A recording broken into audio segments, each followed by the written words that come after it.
Buffalo made the Obama. In Dayton, Ohio, told 9 more people losing their lives. The world can be a very dangerous place, and we never know when an emergency is going to unfold. But if one does, will you know how to handle yourself? If you're not sure, you're already behind the power curve. And that is why I created Full Spectrum Warrior.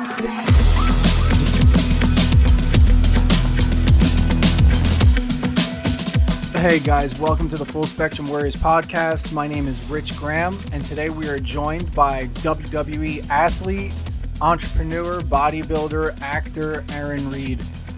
In this episode, Aaron's going to talk to us about the nuance in our health and diet and how we can use those properly to maximize our gains. And as a huge bodybuilder, he has got a lot to share in this. It's a very good episode with some really cool information that I think is going to help you guys in your health and wellness journey. So stay tuned.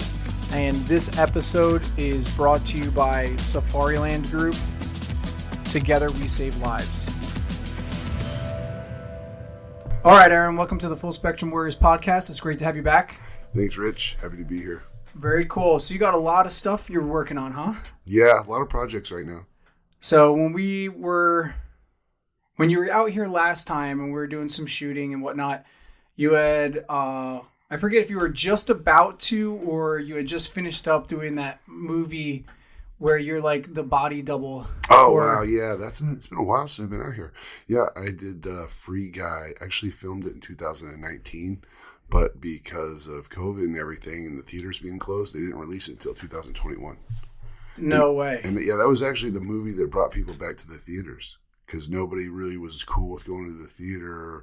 And then, Ryan did a great job of making some promotions and stuff to really get people to go to the theater. Yeah. Which, I don't know about you, man, but I love going to the theater. Yeah. Like, if I'm going to watch a movie, I don't want to watch it at home. It's not the same. You know what I mean? Like, I don't want the loud noises and the big screen and all that. Yeah, and just something about getting dressed up. I know you got to spend, like $15 on a bucket of popcorn, which is ridiculous. But, it's like something about going. I don't know. I like to go to the theater, so.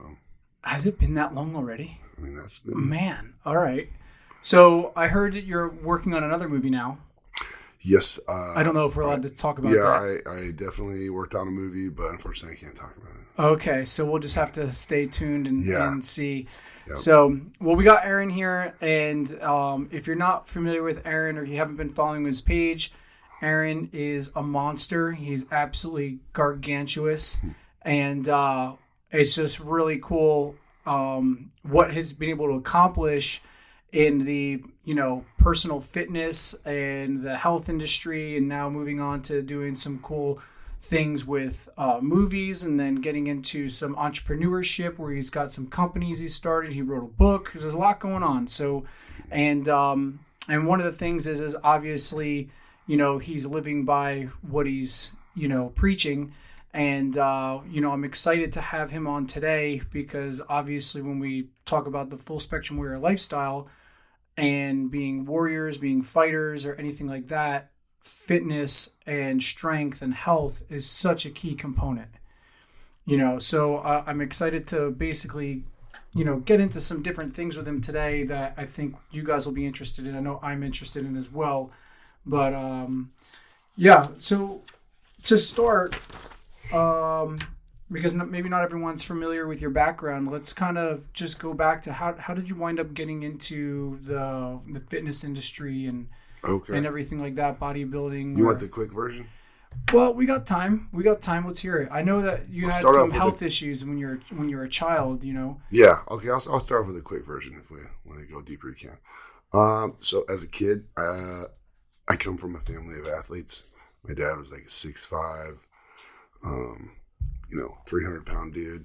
And in high school, he was like super decorated, had 13 scholarships for football as a fullback. He was like the lead scorer on the basketball team, had records and stuff. And he's a pitcher on the baseball team. So dude is just like stud, and he's also the fastest guy on his football team. And he was like 6'5", 220. Damn. So that's kind of had the golden ticket, So growing up, obviously he expected a lot out of his boys. You know, I have an older brother, and there was me. He had cancer when I was 4. Having cancer just kind of like slowed down some things. And I think he looked at me as like, kind of like fragile. And he didn't like that or know how to act with that. And as a kid, I didn't want to be fragile, you know? So I just grew up trying to always like prove myself, especially having an older brother that was like a great athlete and really good at stuff. I was 2 years younger than him.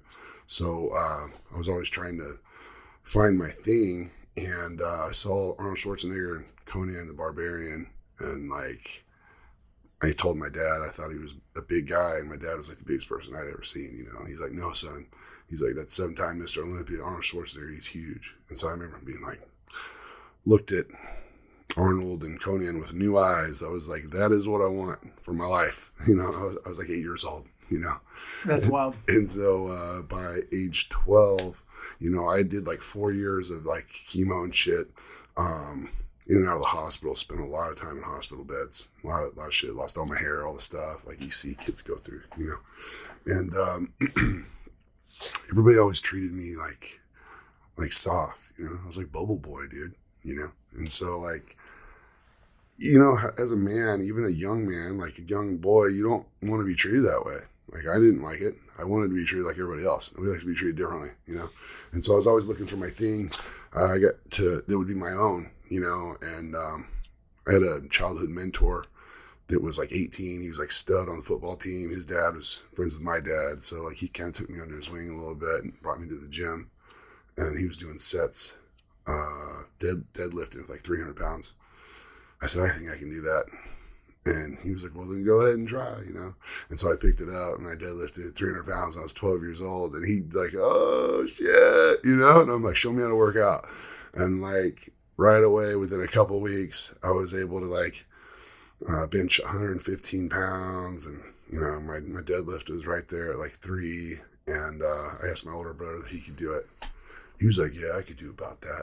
I was like, lies. You know, and so in that moment, I was like, this is what I'm going to do with myself, figure out what I'm good at. So, now, how big were you at 12? I was a good sized kid. I wasn't small, but I wasn't, I don't think anything abnormal. I kind of had big hands, big feet, big ears, you know? Yep. So I think you see maybe I was going to grow, but there was nothing I think about me that was super stand out, you know? So, all right, you know, so that was, it kind of, I leaned into weightlifting, and I wanted to be good at sports like my dad. So I used it to make me better at sports. And by the time I graduated high school, I was like all state football. We took second in state in basketball as a starting center. And then, we got like voted most muscles, you know, in high school. And so I had left like all of the, I don't know, I guess, labels behind. Yep. You know. And so then after that, man, I just started bodybuilding as soon as I could. I was 19. Did the Teen Colorado bodybuilding competition. It was the first one I ever did. I won that. And the same day I took third as a novice in the heavyweight class. And there was 8 guys. And then I competed in the open. And I should have got placed a little better because there was guys that beat me that had more size, but they weren't in shape. But, you know, I guess they didn't want to give it to a teen at the time, you know, because I wasn't big, but I was ripped, you know. Yeah. So anyway, they always told me I was too tall to be a bodybuilder. So I feel like you tell me I can't do something, I prefer that. I prefer somebody tell me I can't do something versus, you know, pat me on the butt and tell me I'm great, you know. And so, you know, I just went at it with bodybuilding, and it took me a long time to get size on me, like real size, you know. I mean, I hit like 300 pounds of body weight when I was 25, but I was a little heavy, you know, like it wasn't all muscle, you know. And then kind of hung around there for a while. Didn't really know what I was doing. I was getting in a lot of trouble and shit, being ornery in Colorado, and eventually moved after having too many like at some point you kind of like, I don't know about you, Rich, but like for me, it's like, I know that I wanted to bodybuild and I knew that was going to get me there. But like, there's a lot that goes on with life other than your goals, Yeah. And so, I was always competing, doing well. Like I won the first 3 competitions I entered, and people try to say I was too tall to be a bodybuilder, but yet I was having success, And so I eventually was just honoring shit. And I was just like my dad was like an honorary dude. So it was almost like, I don't know. Maybe the apple didn't fall far from the tree. And so like, man, I was like always in fucking trouble. But like when I look back, like, I don't know, maybe I grew up in an aggressive era, in an aggressive area, because like, just because you finish a fight and hurt somebody doesn't mean it was your fault. You know what I mean? Yeah. And I wasn't out there looking for shit. I mean, I might have leaned into some shit that maybe I shouldn't have because, I was like that. But like, that was kind of what everybody was doing at the time. Yeah, I know. For me personally, I was like the opposite of you from physique standpoint. When I was 12 years old and going into high school around 14, I was probably like 135 pounds. Mm-hmm.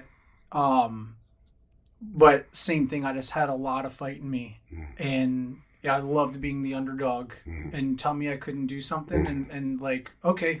Well, I'm ready to prove you wrong. And that was kind of one of the things that led me into the SEAL teams. The more people that told me that I wouldn't be able to do it because I was too small, it was like, okay, one more reason to prove everyone wrong. It's a good way but to do it. I was kind of like like an adrenaline junkie. Mm-hmm. You know what I mean? Most of you guys are. Most of you SEALs are. Most of you guys are. That's one thing I figured out for sure. So I wound up getting into a lot of trouble, but a lot of it was just like, just out of boredom or just, just trying to push the envelope, for things that were exciting. You know what I mean? And at some point I was actually in the Navy and I was on my way to becoming a SEAL and had made it through Hell Week at this point, and I was like a little bit later in buds. And I broke into a local skate park at night to go BMXing in the skate park, and the cops showed up, and it was on the edge of the water, and it was like I could try to run, you know what I mean? But I was like, it'd probably be worse if I run, you know what I mean? And I'm in here with my bike. It's a big deal, dude. And that was a thing, but that was. The officer basically, when he saw my ID and he saw that I had like the Naval Special Warfare sticker on my ID, which indicated that I was like in buds to get onto the training command. You definitely had your shit together. That's what that sticker meant. Yeah, yeah. But that's to him, But that's what he was like, have you made it through Hell Week already? And I said, yeah. And he's like, if I arrest you, you're going to get kicked out of the program. He's like, do you realize how stupid it is? Like you've already achieved more at this point than most people would dream of making it through Hell Week. Yeah. And all I got to do is arrest you right now and you're getting kicked out of the program. You're giving up your whole dream of being a SEAL because you wanted to climb over the fence and ride your BMX bike at 12 o'clock at night. Like, dude, what are you doing? And I'm like, he's like, I don't know. I just wanted to have fun and we work during the day. So this was the only time I could go and it's closed at night. And he's like, I'm going to let you off this time. He's like, but dude, you got to make better decisions. You know what I mean? Like you're throwing your dream away. Yeah. And thankfully he let me off and he didn't arrest me, but it was How old were you? How old were you? I was like 18 or 19. Yeah. You know what I mean? Yeah, and but that was like for me, that was a big wake up call. It was like, dude, I almost just lost it. You know, everything that I had told everyone I was going to do, and, you know, the whole thing with being an underdog and all that stuff. And I almost just gave up or gave it away for making a stupid decision for something that was just like short-term gratification. You know what I mean? Well, when I hear that story, I hear a couple of things. Like, number one, you weren't being malicious. Number two, you had enough character to face the issue head on instead of trying to run. Mm-hmm. And you knew that, like, in deep down, you weren't trying to fucking fuck nothing up, and you were trying to have fun. And so I think you thought maybe this guy is going to be a human, Yeah. and understand that, like, yeah, dude, I did just go through Hell Week, and maybe I just want to have some fucking fun, dude. And, like, yeah, I got it. Maybe I could have fucked everything up and shit, but, like, I need this right now, bro. It's why I'm here, you know? Like, maybe, you know? Yeah, and thankfully he wasn't like a douchebag about it. Yeah, and I think that he probably had respect for you just by the way that you were just like, yeah, I got it, and you're right. And it probably was a great wake-up call, but at the same time, like, that's why you're a Navy SEAL, because you're that guy that's, like, going to do things based on what you want to do or needs to be done versus fear or telling you can't and shit. It kind of fits. Yeah. I mean, I don't expect you guys to, like, follow all the rules, you know? Yeah. I mean, it's like if you pick a superhero team, you get a bunch of guys that are, like, incredibly powerful, and you just try to get them to have the same goal. Yeah. But you don't really control them. You just kind of get them focused on the same goal, you know? Because, I mean, how do you control somebody that is a fucking savage? Like, how do you do that? It's hard. You know, and if you need to go fucking do something a little crazy every once in a while. I got a friend of mine that's Navy SEAL. His name is Tom. And he, at like 58 or 9, he might be, you know, he's 60 now, but he, at 58 or 9, I hit him up every once in a while. He's like hauling ass on an electric skateboard going 35 miles an hour down the street, no helmet and shit. You know, he's like almost 60. I'm like, I'm not doing that. Like, I'm not doing that. And he's like, yeah, I know. The wife tells me I shouldn't be doing this shit. And then right after that, he's like ski instructor all summer. He just checks out, turns his phone off. You don't hear from him for like 4 months. And he's just been on a mountain and shit skiing. And it's like, he's like, I don't know, Aaron. He's like, if I don't do something that makes my butthole pucker every once in a while, I just don't feel alive. You know? And I get it. I'm guessing you're like that. And I think a lot of you guys are like that. I get it. You know, it's great to have you guys on our team. Because I think I heard Travis Pastrana. You know Travis Pastrana? You know who he is? Yeah. Okay. He said it best. He said that the thrill he gets from what he does with his acrobatics, with his jumping dirt bikes and whatever, he says it's that point of control and no control that is exciting. Yeah. And he's like, I like to ride right on that. And, like, so there's a type of person that's an adrenaline junkie. That's like that's where it is. It's right there. And so, you know, I say it myself all the time to people. I'm like, well, if it's not a little scary, it's not fun. Yeah, that's true. That's funny you mentioned him. He actually jumped into the, we were out on the range one day. We were actually building the mid-range shooting platform, that big deck that looks over the lake for the precision rifle stuff. Cool. We were building that, and we saw Travis Pastrana and all those guys come skydiving into the ranch, and apparently they were doing some like Xbox commercial. Here? Yeah, they were jumping out and they were imitating playing Xbox in the air, you know? So I guess they couldn't. Did he do it with a parachute this time?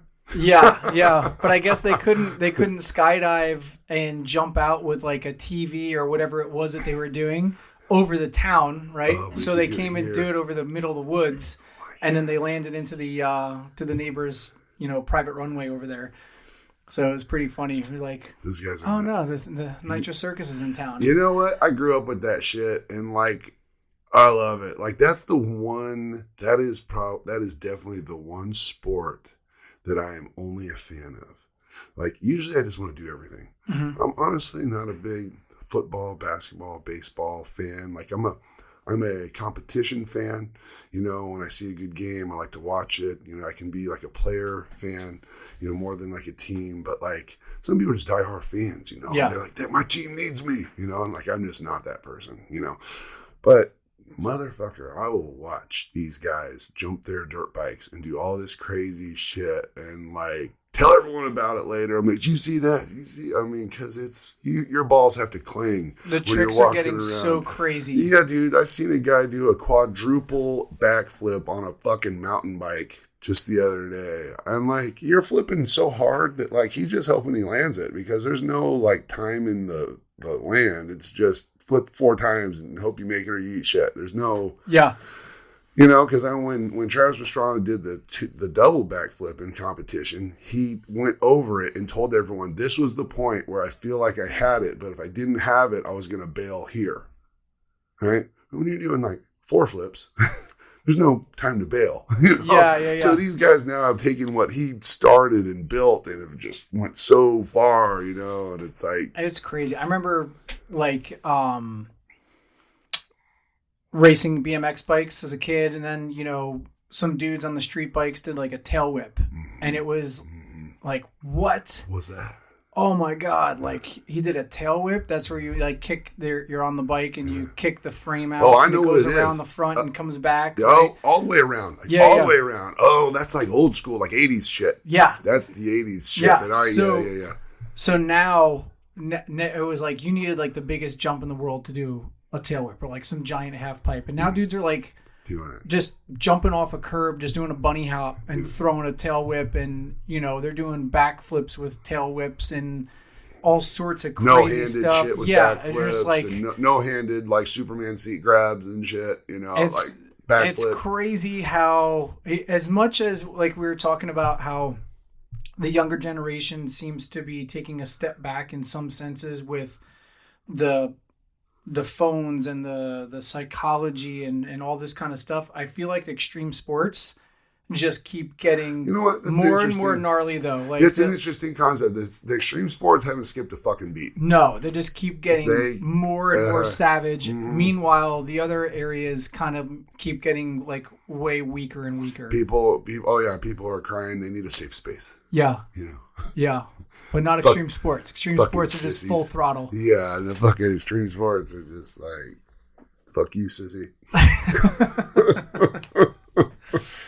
So coming back, so you were playing all sorts of sports. You were playing basketball and football, and all that, and then moved on to start the bodybuilding career. Yeah. How did you feel psychologically, you know, or even still working in the bodybuilding arena? I know I've spoke to other people who've become like obsessive over, you know, their body and it's really like played into their self-esteem, you know, as far as, you know, just being super hard on themselves or you get what I'm saying? Like, like I don't want to say eating disorders because you're on like, we'll talk about diet in a minute, but, just walk us through the psychology side of living in the bodybuilding world.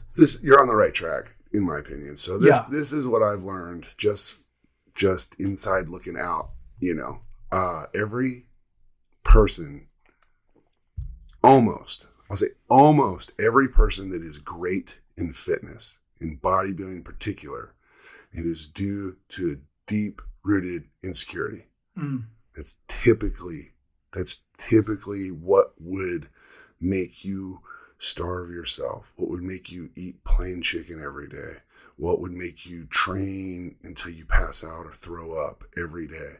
Like, what could possibly motivate you to want to do this to yourself? Most of the time, without the idea of making money. Most of the time, it's just to look a certain way and be a certain thing, you know? And so I know from me personally,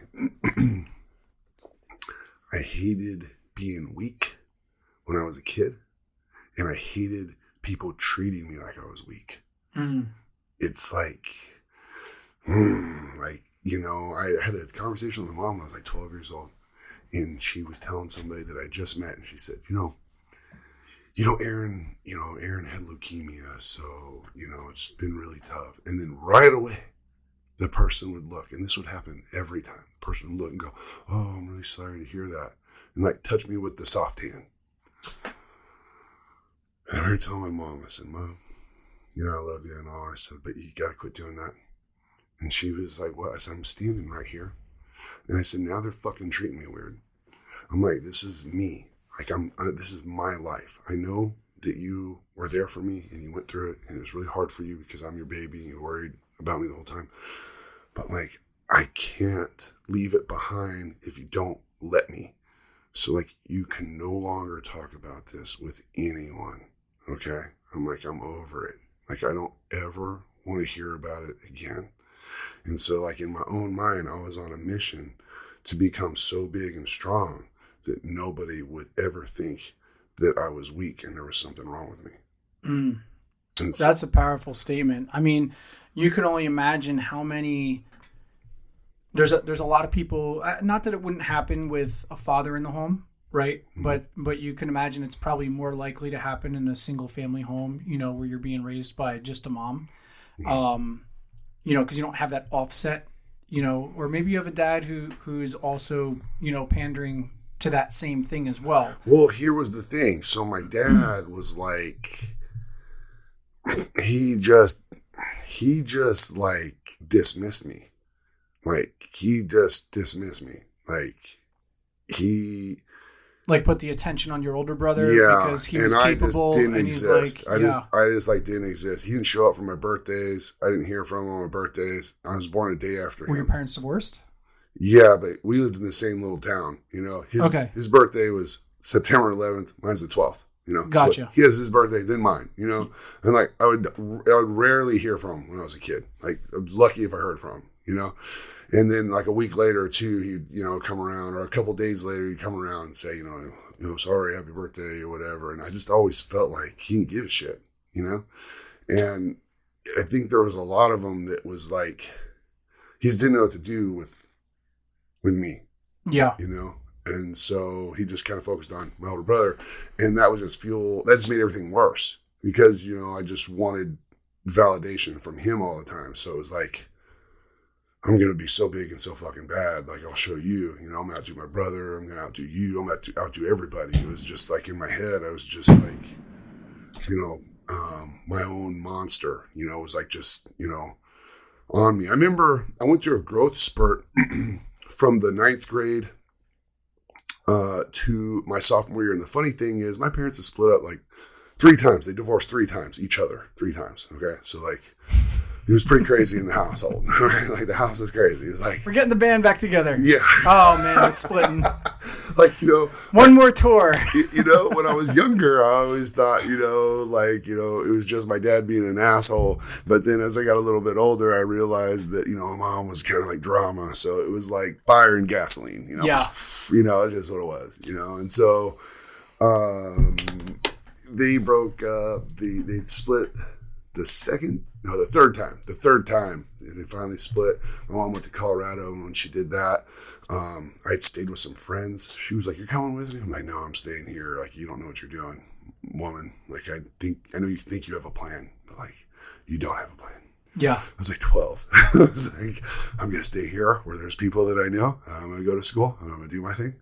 So I called one of my friends. "Can I stay with you?" He's like, "Sure." So I'm living with the friends, out on the farm, Is that really what happened? Yeah. And I was like, no way. I was like, "I'll catch up with you in the summer or something, Mom. Like, good luck. Like I'm not going, And then, my dad, says, "All right, son, summer comes. All right, now school's over. We're going to go see your mother." So like my dad's trying to get back in. And so he's like, "We're going to go see Mom." And he takes me up there. That was a fucking disaster. Like, holy shit. Like, he got thrown in jail. And like, so now he wants to go, he's going to go home. And like, so then I said, "All right, Dad, let me grab my stuff. I'll come with you." Nope, son, you're staying here. I'm like, "What?" He's like, "Yeah, I got no place for you back home. You're going to have to stay here with your mother." I'm like, No. I was just coming up here to visit. That wasn't the plan, it's Dad. Not the plan, man. So then I was like stuck up there in this new town, and I was, You said it was Colorado? yeah, Montrose, Colorado. Okay. I was like 13, turning 14, and no one knew me. And like the school I was going to was 8th and 9th grade only. And I was as old as an 8th grader, but I was in the 9th grade because I started early. So the 9th graders were like ruling the 8th and 9th grade school, So I'm going to this new place. I don't know anybody. I'm there 3 weeks. I got in a fight with like 3 skaters rolling down the street. One of them called me like a fucking pussy or something. I said, "Fuck you." And he came back, said, "Say it again." Next thing you know, we're fighting. I'm basically getting beat up, but I'm just like trying to handle one of them. And then I had a buddy with me. I thought I was going to help out. He took off. And then I'm sitting here on the ground, and like I saw his buddies trying to hit me with their skateboards. Dude. And at that moment, I was defeated. Like, I thought he was on top of me. And so I just held on to him so I could block my head with his body, you know? Like 13, dude. And he was like, you know, maybe 14. You know what I mean? Whatever. His friends would probably say me, he's 13, 14, you know? And, but I'm like, didn't really know how to fight anyone other than my brother, you know? So, I mean, but some guy came out of nowhere, jumped out of his fucking car and grabbed that kid and fucking threw him off me, dude, like a rag doll, dude. And he was like, you bunch of fucking pussies. He was like, you gonna hit him with a fucking skateboard? He's like, there's 3 of you. He was like, you want to fight him? Why don't you just fucking square off with him? You know? And so I get up, you know, and the dude's staring at me and I was like, fuck you, motherfucker. I was like scared shitless. But I remember thinking, he flinches, I'm gonna hit this motherfucker. He didn't do nothing, you know? And then like fucking back down. They said whatever. I stared at everybody and I grabbed my bike and I left. I told my friend, you're a fucking pussy. I'm like, we're not friends anymore. you know? But then I went to school. It was like one of the greatest things that ever happened to me because it turns out he was like the hardest guy in school, that guy. Yeah. So I already got that fight out of the way. I already got that one right out the way, him and his 2 buddies. So then like I didn't get fucked with at school at all, you know? So like I had to like really grow in this period of my life. Like I was in this town and I fucking didn't like it. I didn't really make any friends. It was like tough, you know? I was going through a growth spurt, you know? I grew 5.5 inches that year. Like I just fucking growing. That was the year I was like growing, you know? And so I played football, played on the football team. I didn't make the basketball team. How tall are you at this point? I was 5'9" and a quarter or 5'9" when I started school that year. And then my sophomore year, I was 6'2" and a half. Oh, wow. So I was losing my coordination, you know, daily. Yeah. You know what I mean? And I didn't make the basketball team, but I did well in football. I scored a couple points. I played like a halfback position. And then I came up with a fucking plan, Rich. I was like, all right, I fucking hate it here. And I know my dad loves football. And so like, I said, Pop, man, I'm up here playing football, man. Like Mom doesn't even care.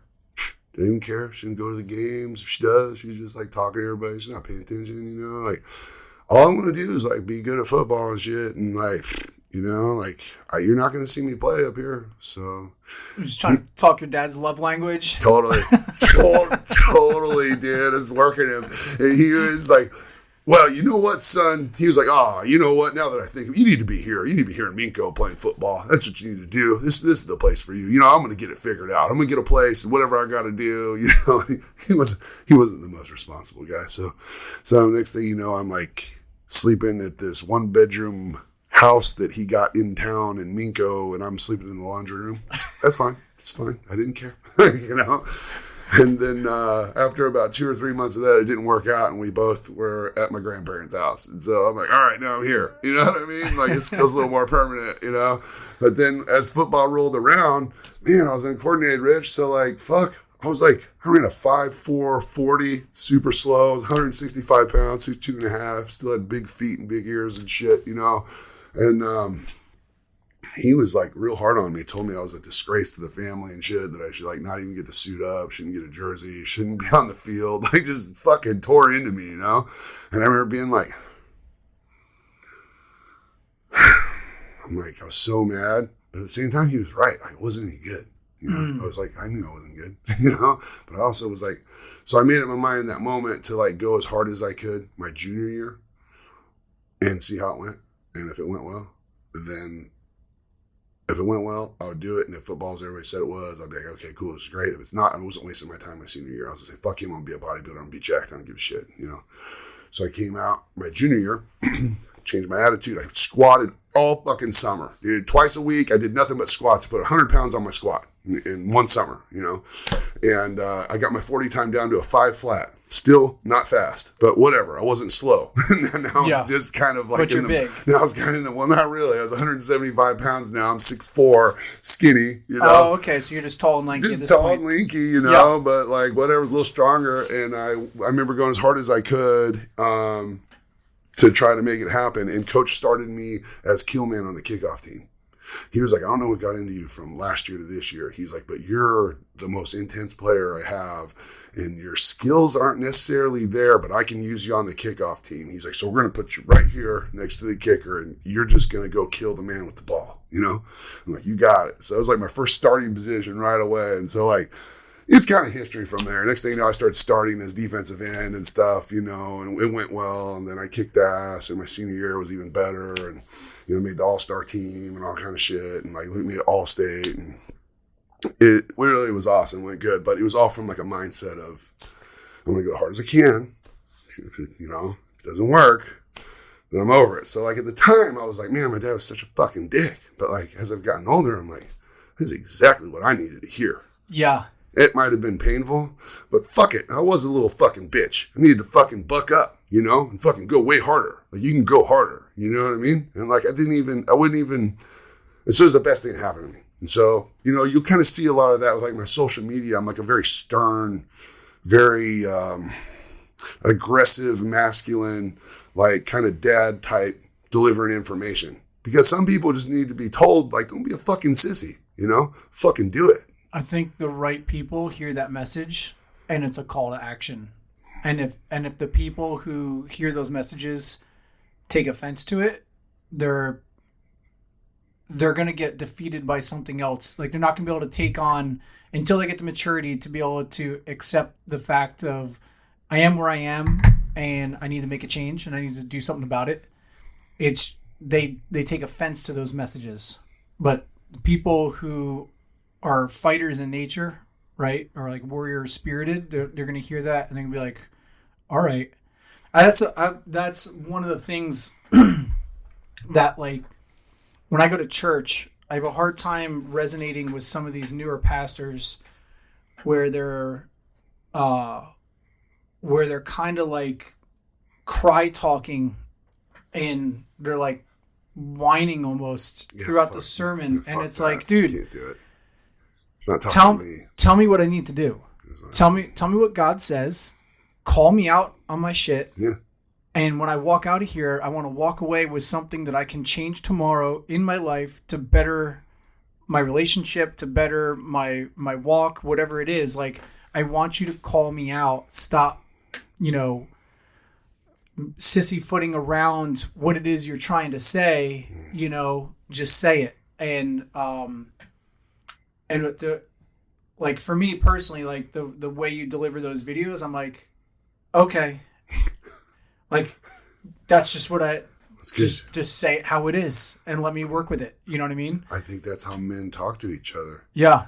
I think that's what it is. Yeah. And it's interesting to hear your part of the story, because so many times, or the way society is shifting, they think that we need to make everything soft in the delivery, and not try to hurt anyone's feelings and be people pleasers on the stuff. Right. But what guys truly need is, they need direction and they need a challenge. You know what I mean? And one of the things that I think is missing from a lot of young men currently is that rite of passage. And maybe you found that in football, maybe you found that in bodybuilding. Maybe it has nothing to do with sports in general, but I think there's a missing piece to the puzzle for boys becoming men, when you have people go to high school, then they move on to college, then college extends into master's degrees and this and that, and then next thing you know, you're in hundreds of thousands of dollars of debt. You're getting out of the university, but you might not find a job in your field, and you're supposed to be getting like married or being able to provide for a woman or something. But how can you do that when you have all this debt and the prices of everything are going up? You know what I mean? So you don't feel like a man. You don't feel like you're in a position where you're leading anything or you have authority over anything. You know what I mean? Because you're in debt, you're living at home, or you can barely get by, and you've never had that like rite of passage. Older cultures had a rite of passage in some form, to where it's like, yesterday you were a boy, today you're a man. You still got a lot of shit to learn, but you deserve to be sitting at the table. Okay. Yeah, I agree. I think that with that, to be a man, at some point, a stronger man has to come to you and say, you're not good enough. Yeah. You're not. You're a little bitch. I'll fucking crush you. Like, and that should bother that young man, because he should want to be that stronger, older man. It should be in there.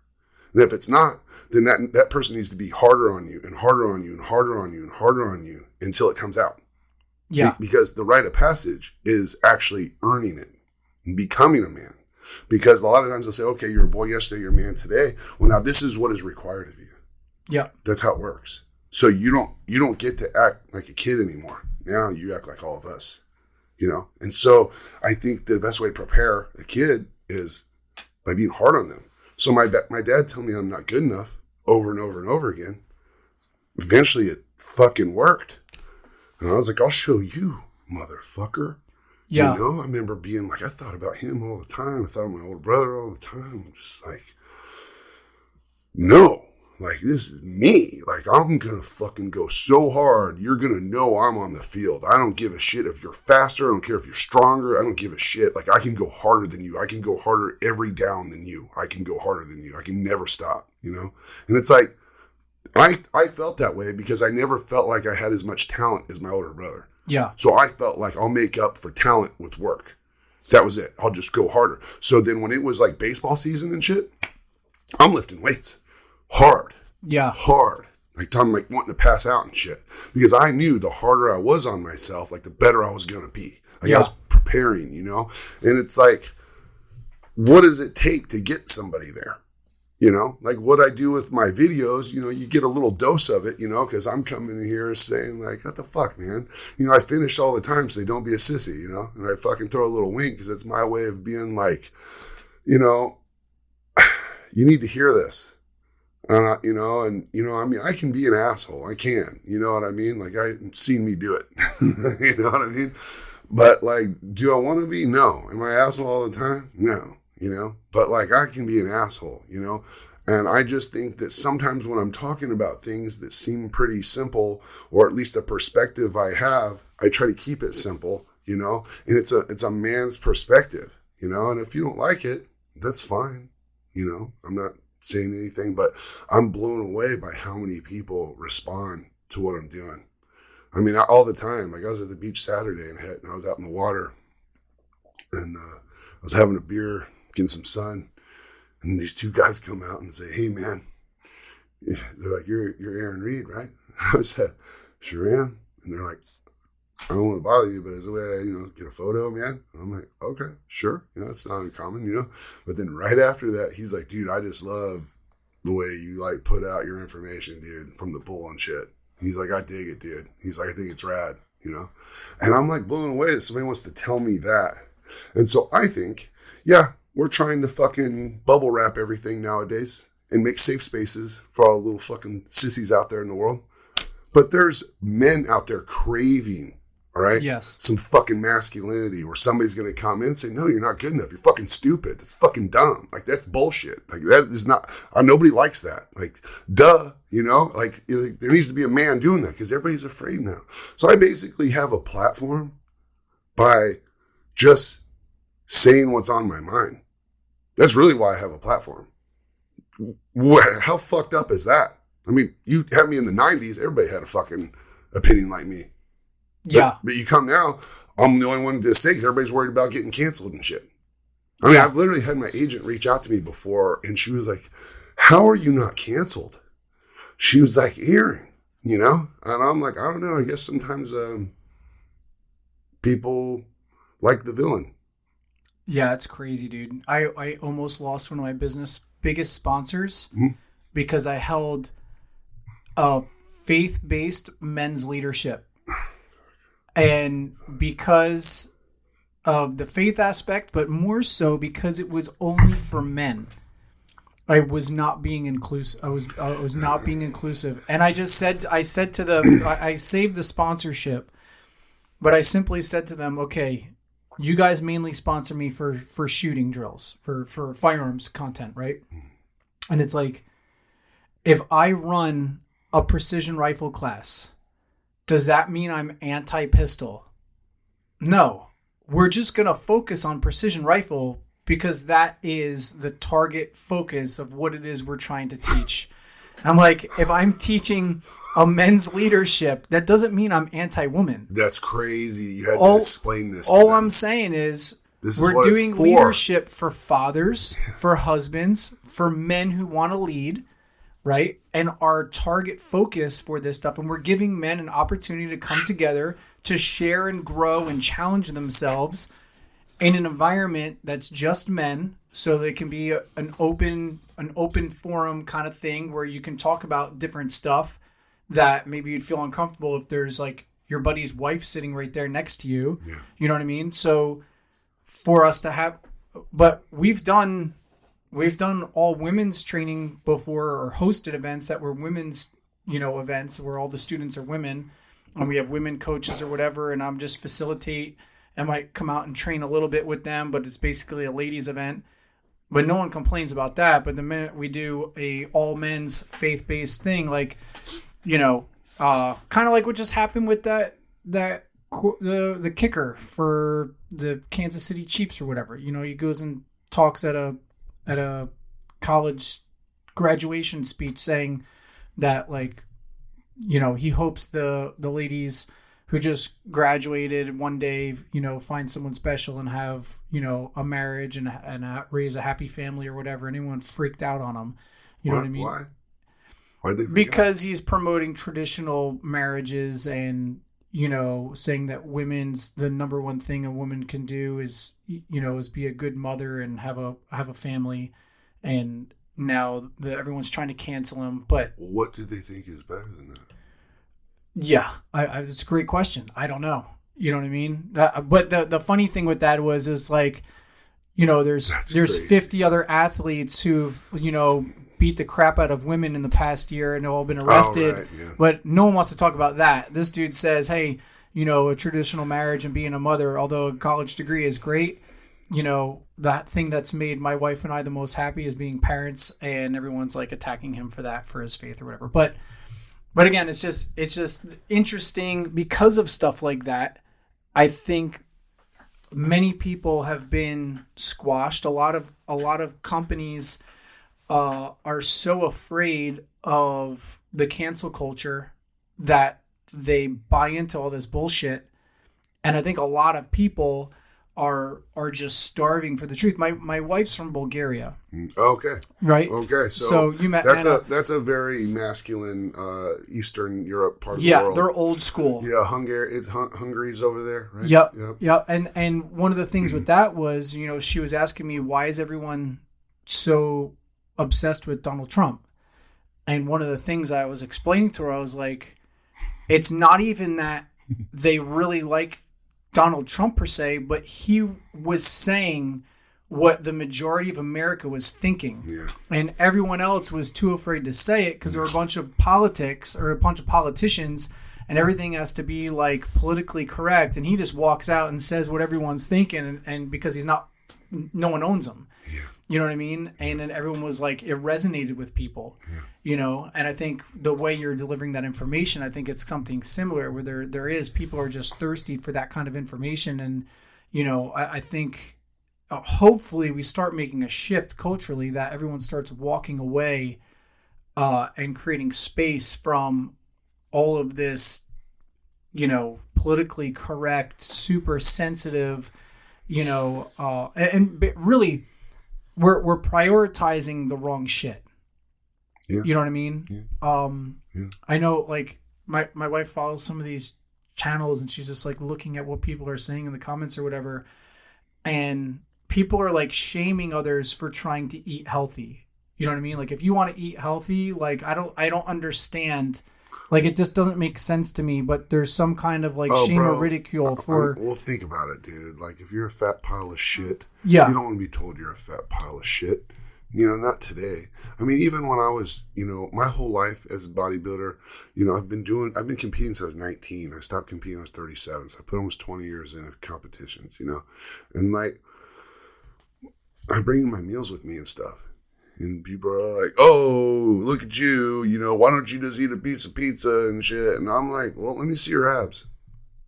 Oh, you don't have any. Oh, come on. I have a keg, you got a six pack. I got a keg. I'm like, I don't want a keg. I want a six pack. You got to work for this. Nobody's working for that. Yep. It's my whole life. I've been used to that. So now we're on the internet. But the thing you got to watch out for on the internet is there's actually, people will say it's a conspiracy theory, but there's actually bots that are programmed to attack people and say things. So their job is to create these comments, because people are such fucking lemmings that, you know, they might not have an opinion, but if they see in the comments, I think I think you're ridiculous. Yeah, I think you're ridiculous too. So then they, you know. And then at the same time, if there's somebody that's going, yeah, man, it's great, you know, tighten up, man, you know, be fit for life, you know, quality, not quantity, you know. And then if the, you know, bot comes in and is like, oh, you're such a male chauvinistic and da-da-da-da, it's racism. And they start throwing all this crazy shit. They go so curveball. They bring all this shit in. Then somebody else says, yeah, it is. And then there's real people joining with the bullshit. So like, I'm like looking into like getting my own bots to fight their bots, so that it's a little bot war on the internet. Because people think it's not a real thing. It's a real thing. Like if you think artificial intelligence is only being used for Chat GPT and how to fucking write ebooks and get you ideas and shit like that, no, it's being used full force. Yeah. In social media. And there's people, they used to have rooms of people that would do this. There'd be rooms of people that get paid to fucking like either praise somebody, because like social recognition is a great way for sales and marketing. You know, like, you know, when people say they love my product or something, I will take that, you know, little caption and then I'll put it on my story, you know, and where they saying like, oh man, I love this inflate. It makes me feel so jacked and so pumped, you know, it's crazy, you know, da da da da. So I'll put that, then I'll put a picture of my inflate and I'll put a link, you know, because people are such lemmings that they need to hear someone else say that it's good before they just come to their own conclusions. So, you know, as a marketing tactic, you know, there's like psychology involved, you know, and yeah, if you take it real far, you got like psyops, you know what I mean? But if you just use a little psychology, you know, that's how sales work, you know? Yeah. So, you know, when you see all that and you think, how could somebody be saying that? Well, it could have started from the fucking bot. That is true. You know? That is true. And so, and you're thinking that everyone's thinking that way. And so now there's all this conflict going on. And like right now, like there's people in the government that want us to divide real bad. You know, we've been the number one gun, you know. You know, what was it? When did we make the atom bomb? When did we have we had the first nuclear weapon? What year was that?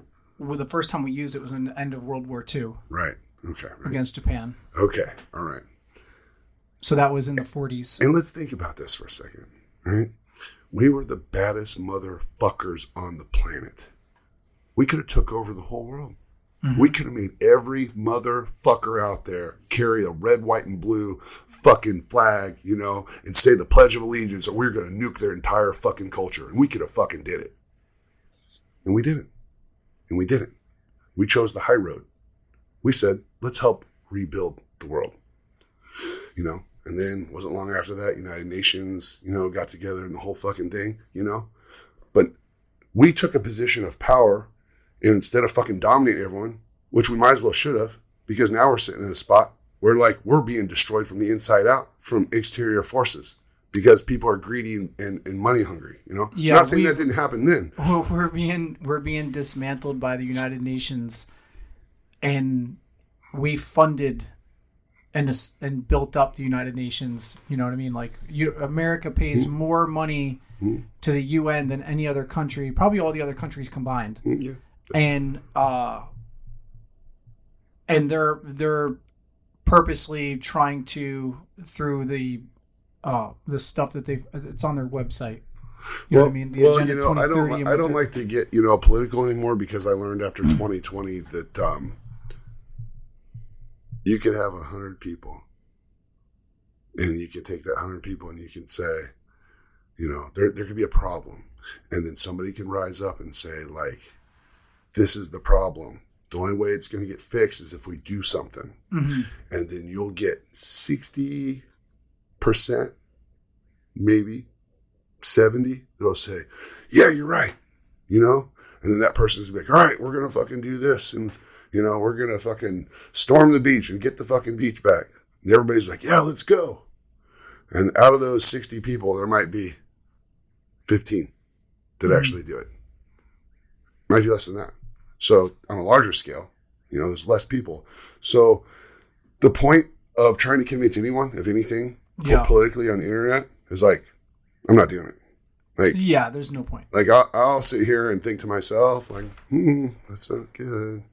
I see this and I see that, and like I'll be keeping one ear to the ground on this one, you know, but I don't talk to anybody about it anymore because, you know, I learned so much through COVID that like, there's a lot of people, man, that anytime you introduce fear into an equation, most people don't know how to handle fear, you know? Yeah. And, you know, when you don't know how to handle fear, it's like a cancer and it makes people do the craziest shit ever. It will make them completely turn their back on their values, their friends, their family, all kinds of stuff just because fear, and they'll justify those fears in all kinds of ways, you know? So for me, you know, like I don't get political anymore at all with people because I'm like, if you're scared enough, you ain't gonna do shit you're saying. I seen it, you know, like I had a, you know, I seen it. I did a lot and eventually just decided to move away from the bullshit. I moved to fucking Florida, I weathered the storm, you know. People told me like a lot of things that your career is going to be over and all these things and da-da-da-da-da. And I disagreed then for one simple reason. If you are always trying to add value to every circle you step into, you are valuable. If you're just trying to do something to gain, people see through that shit. Yep. But if you genuinely think, man, I like it here and I want to do this, let me just add value. Let me just add value and see if I fit in here adding value. The right people will notice. And you can go really far with that attitude, you know. But definitely doesn't get you very far trying to tell everybody what to think and shit because as soon as fear is introduced. Yeah, I think that's a great point. And I think from a standpoint too, like looking at parenting, you know, and stuff like that now, obviously you met my daughter, she's 8 months old, so we got a ways to go before this is really an issue. But it's one of those things where the way the world is and the way all the things are shifting and everything's going, really the only thing you can hope is that you can live by an example that people would want to replicate or emulate. And you can educate someone enough that they're able to discern and make their own decisions. Because you can't make decisions for other people. People are going to do what they're going to do. But you just hope that you know, you can give people enough education on the way up that they're in a mental or they're in a headspace to where they can look at stuff and see through, you know, the bullshit and be able to identify what truth actually is, and with that be able to make their own decisions and then, you know, run with those decisions hopefully in a good way. But I think that is really a really good point about, you know, coming into a circle and bringing value. And if you're building up other people and you're adding value, then you always have value, right? And there is a lot of that, which is the opposite. It's funny because I'm working on a book right now, and one of the things I was actually writing about today is how when people want to quit something, or when people you know, have a negative attitude, they usually cling to other people to try to justify their shortcomings. Of course. And one of the things you'd see when we were going through the SEAL training is it would be very rare that anyone quit by themselves. Normally, dudes would quit in like a group, and they would sit there and they'd be like, dude, that's you know, this instructor, he's such a douchebag, you know, this is so uncalled for, you know, don't you agree? You know what I mean? And then it'd be like, yeah, man, like, dude, like, they're doing personal attack, or like they would start, you know, instead of just going, you know what, this isn't for me, and just walking out, they'd start like talking to other people and then trying to get those people to agree with them to justify the fact that they want to quit. And you know what, if I can get 2 or 3 people to agree with me, well, now we're all in agreement that this is stupid and we'll just quit together. And you know what? And it will feel like a reason, not an excuse. Exactly. We don't need this shit. Yeah. You know what I mean? Like, this is fucking stupid. You know what I mean? And they actually had a log that if you got in trouble, the log had inscribed in it, "Misery loves company." Oh wow! And, so they know this. This is it this was is a so known thing. true. Yeah, Totally and it was known one of thing. those things where it's like, dude, if there's people who have a bad attitude, if someone has a negative attitude, create space, or you got to overpower their negativity with the right mindset, because otherwise, it's like a cancer that's going to spread through your boat crew or your team, and that one person will literally take out an entire boat crew or a team of 7 dudes, just by that, just poisoning the well. You know what I mean? Yeah, And that's so, a real thing. yeah. So you can either be the dude who's adding value or the person who's not adding value. But normally what happens is the person who's not adding value, like they don't settle for just them being turds. They want everyone else to be turds with them. You know what I mean? And that probably goes straight into the thing of what you're talking about before, where you're talking about like the abs or this or that. You know what I mean? Like those guys will want, like if you're there eating your meal and that dude is having his pizza, he's going to want to have other people eat pizza with him so that you look like the oddball, not him. You know what I mean? And That's exactly right. And he gets that reassurance through other people participating in bad activity, even though it's wrong, right? That's the other thing that's going on, like culturally right now, is just because everyone's doing something the wrong way doesn't make it right. Yeah, like, I guess I always say, if you got a group of people, who's the most valuable person in any group? And the answer is the person adding the most valuable or most value. So if that's the most valuable person, who's the least valuable person in the group? And if I ask people this, a lot of times they'll say, the person adding the least amount of value. I say, no, that person's still adding value. It's the person that's taken away. And that's what you're talking about. Mm-hmm. And so cut those motherfuckers. Yep. This ain't for you. Figure something else out where you shine, because this ain't it. Because your mind is eaten alive with your excuses that you now have justified into reasons.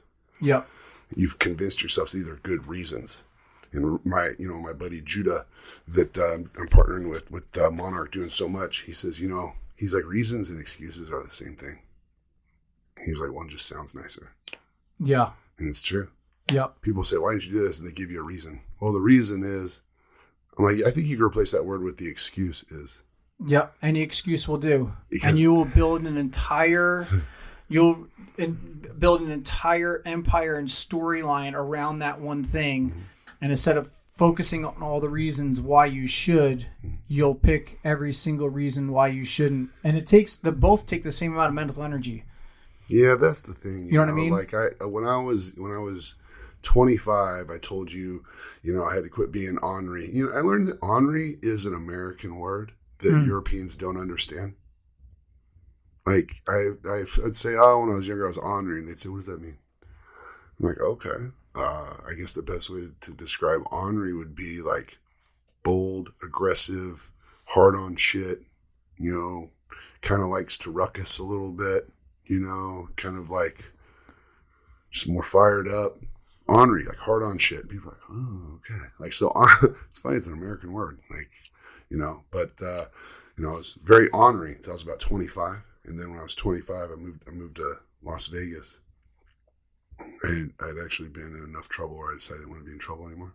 And I just made a deal with God. Get me out of this. I'll leave and won't come back. Yeah. And I landed in Las Vegas. I had $232 in my pocket. And I had a blanket and a pillow in my car. And I was like, I'm going to shift gears from bodybuilding into wrestling. And I'm going to get a contract wrestle for the WWE. And I'm not leaving here until I get that. So I started reading books, and I bought suits, and I wore a suit every day at some point. What kind of books were you reading? The first book I read The Art of War from Sun Tzu. Okay. And then I read Rich Dad, Poor Dad. I read Nutrient Timing. I read As a Man Thinketh. I read, I read a book on Lincoln. I read a book on Washington. I read a couple books on Einstein. I was just reading books on like great people that accomplished a whole lot, because I realized something. So I come from a really small town in Oklahoma, like 1,400 people, graduating class of 52, and we were like a huge class. Like the classes in front of us, I think had 17, the class in front of us. So, oh, wow. I mean, so we were like, yeah. We had one cafeteria for like the elementary school, the middle school, and the high school. We all shared it. So the cool thing about that is like when you're a fucking rock star in football and stuff, like the young kids love you. So you get kind of used to this rock star feeling, like coming through, when you're out of class and you're walking through the cafeteria and the sixth graders are in there and they were at Friday Night Lights, watching you, kick ass and smear the other team all over the field and hear your name over the intercom. They say, "Oh, that's Aaron," hey, they'd be out shouting and shit. So at a young age, I was like, "Hey, what's up? What's up?" like, so even though it's like this really, small school, this community, I think it was the greatest place I could ever grow up personally. I wouldn't want to change any of that. But, I knew that there was two things that were going to change my life. Number one, the people you meet. Number two, the books you read. Those are the two things where you actually download information into your brain and change your programming. Because someone can walk into your life and be there one day and hit you with something that you needed to hear and get your mindset on something and change you forever, But I knew from that, I never liked reading when I was younger. I never liked it. But then when I was 25, I worked a lot of front doors at, different clubs in Las Vegas. And sometimes when it was slow or, it was a slow season or whatnot, I'd have my book out there and I'd be reading, And that freaked people out, didn't it? Yeah, because I'm like this huge guy in a fucking suit. I'm just fucking reading, Like, what are you doing? I'm like, I'm just educating myself. And they're like, "For what? Like, you going to school?" And I'm like, "No, I'm just trying to be smarter." So I'm like, and the funny thing is, I learned later on, apparently your brain, in the male brain, doesn't fully develop till 25. Really? Okay. So like the frontal lobe finally like does its thing. And people say to me all the time, like, actually when Judah, he's 25. And he asked me, he was like, "When do you feel like you became the person you are?" I said, 25. At 20, I could clearly say, clear as day, because I had made it a point, like I was writing things down. Like I'm real big on writing my goals down and vision boards and all kind of stuff. I like to put my stuff out there, and I like to look at it all the time, And I put like, I'm a professional businessman, I'm a successful entrepreneur. I just wrote all these things down. I make this much money, and just all these different things. I got a contract wrestle with the WWE. I got my contract, for the record, 2.5 years after I landed in Las Vegas, and that's what brought me to Tampa. That's awesome. Mm-hmm. It's amazing to hear that, because at 25 years old, that's when I got pushed out of the military, and I didn't know what I was going to do next. And I got teamed up with some business guys. It was a network marketing company, and didn't know what I was going to do, so I jumped in the gym and I was personal training just till I figured out what I was going to do outside of the Navy. Mm-hmm. And these guys were like, "Hey, dude, we recommend you read some of these books." And I'm like, "Yeah, I don't have time for that shit." And they're like, "All right, you can stay broke." And, kind of like the same way you were talking about, like challenging people, they challenged me in the same way, just basically being like, "Dude, you can be right or you can be effective." You know what I mean? And I did the same thing, dude, at 25 years old. At 25. I dove in, I turned the radio off, I stopped listening to music for nearly 7 years, and I just read, and then if I was in the car, I was listening to audiobooks, or more so like speeches and lectures from businessmen, and just resetting my brain. And it would wig people out because, I'm this like, now I didn't have the same persona because I'm not a big dude, right? But people would be like, "Oh, dude, that's that Navy SEAL guy," and I'm not a big guy. I was like 170 pounds, but they respected the title and whatnot. But then they see me reading books and stuff, and the other trainers would be like, "Dude, what are you reading?" And I'm like, "Oh, I'm reading this time. I was reading, like, let's say it's like How to Win Friends and Influence People. Oh, bro, that's another book. I've read that book twice. Yeah. By Andrew Carnegie or Dale Carnegie. Yep. Which one is it? That's a great book. Or like Think and Grow Rich. I read that book too by Napoleon Hill. Exactly. I also read Outwitting the Devil. Outwitting the Devil is awesome. I didn't finish it, but like I got the gist. You get the gist of it. Yeah.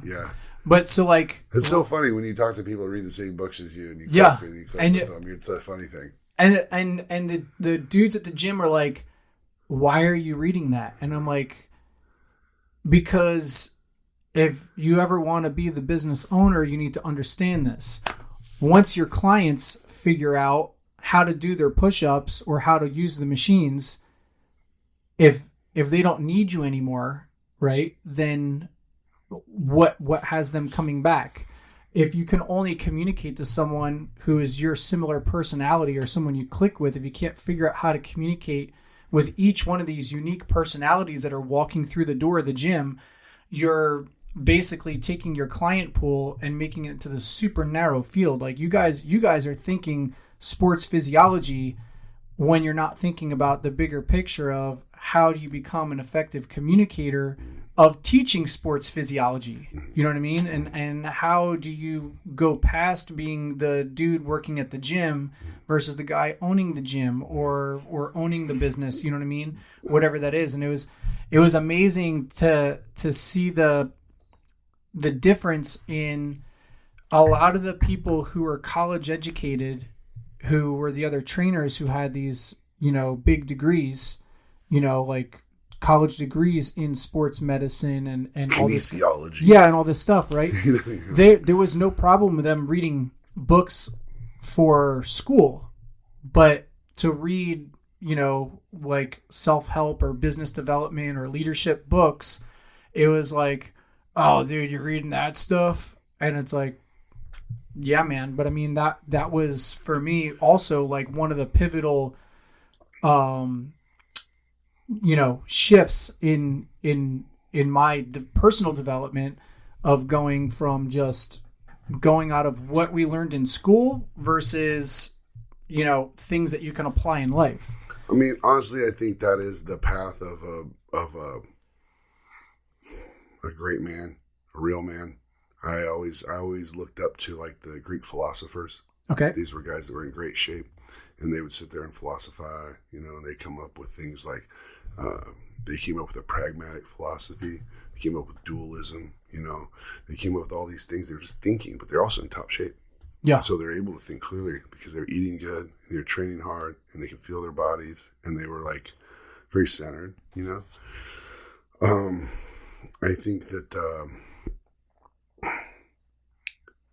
Einstein said, "It is rare to see a man's curiosity outlast his formal education." Think about that. And so that's what you just said. Yeah. Like all these people, they've been schooled up, but they stopped. And school's right for some people, but it's not right for everybody. It's actually only right for like this many people,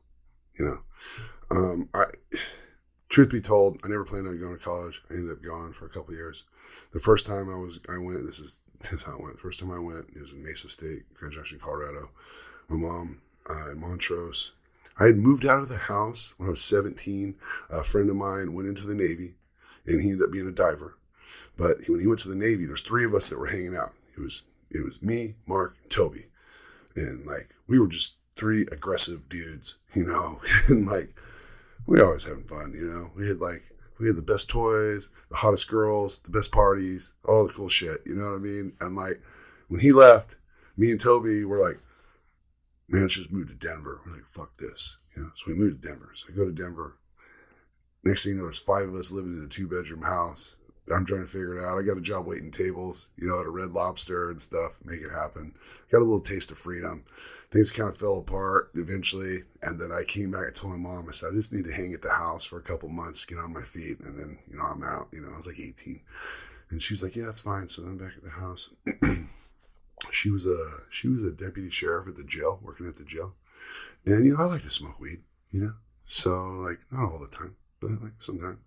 Nowadays I like to eat it more than anything, but oh man, I was like, outside. I was at the house and I was just like fucking burning one, dude. And like her husband at the time was like freaking out. And she comes outside. She's yelling at me. She kicks me out of the house. She's like, you gotta go. So I'm like, shit. So I called up a friend of mine that was in Grand Junction, Colorado, and I said, hey, bro, I need a place to stay. I got nowhere to go. You know, I got a job, I got money, whatever, but he's like, all right, man, I got a room with your name on it, bro, but we're all going to college up here, dude, so you got to go to college if you come, you know? I'm like, sign me up, whatever, dude. That was how I went. That's how I got into college. Started playing rugby a little bit and stuff. Oh, no way. That's funny. Yeah, and then right away I was like, wait a minute. Bill Clinton said any kid want to go to school can. And I'm like, what does that mean? They're like, well, you'll qualify for loans. I'm like, they'll give me money? I'm like, I'll qualify to get money? Like, you got to pay it back? I'm like, I got it, but like I can get the money. You know, and they're like, yeah. I'm like, okay, cool. So like I did that. I was there for the first semester. It went great. It was crushing it. It was going good. And then I got my eyes set on winning the Teen Colorado Bodybuilding Championship. So then I took out as much money as I could, and I totally like blew off school. And I was like, I just want to go win this competition. And that's what I did. I won, you know, and everything was kind of set after that. And it went good. And then I started bodybuilding. Then I got, you know, certified to be a personal trainer. Started making like $40 an hour and stuff. Like, not bad. Consider most of these guys aren't making that with their fucking little degrees and shit. You know what I mean? So I was crushing it. And then I went back to college after operating heavy machinery one winter in Colorado. I was like, this is shit. I don't want to be doing this. So maybe if I go back to school, I'll get a business degree, you know, maybe I'll get in medical sales or something like that. You know, I was like, that could probably be something to do. And I'd started a clothing line at the time called Alpha Male Industries. And so I was selling t-shirts and shit. And like, I'd been in a lot of trouble for stuff. And this is before I moved to Vegas, you know, but I started doing that. And I had a teacher, an economics teacher, hold me after class and say, hey, big guy. He's like, why are you here? I'm like, just trying to learn, you know, economics and stuff. He's like, you trying to balance a T-chart? You trying to figure that out? And I'm like, yeah, I mean, that and everything else I don't know. And he was like, what do you think you're going to learn in here? And I was like, fucking business, bro. That's why I'm here. He's like, that shirt? I said, what is that? I'm like, that's my clothing brand, you know? He's like, I know it is. I see everybody wearing those shirts all over campus, you know? I'm like, yeah. He's like, I can't do that. I can't even teach you how to do that.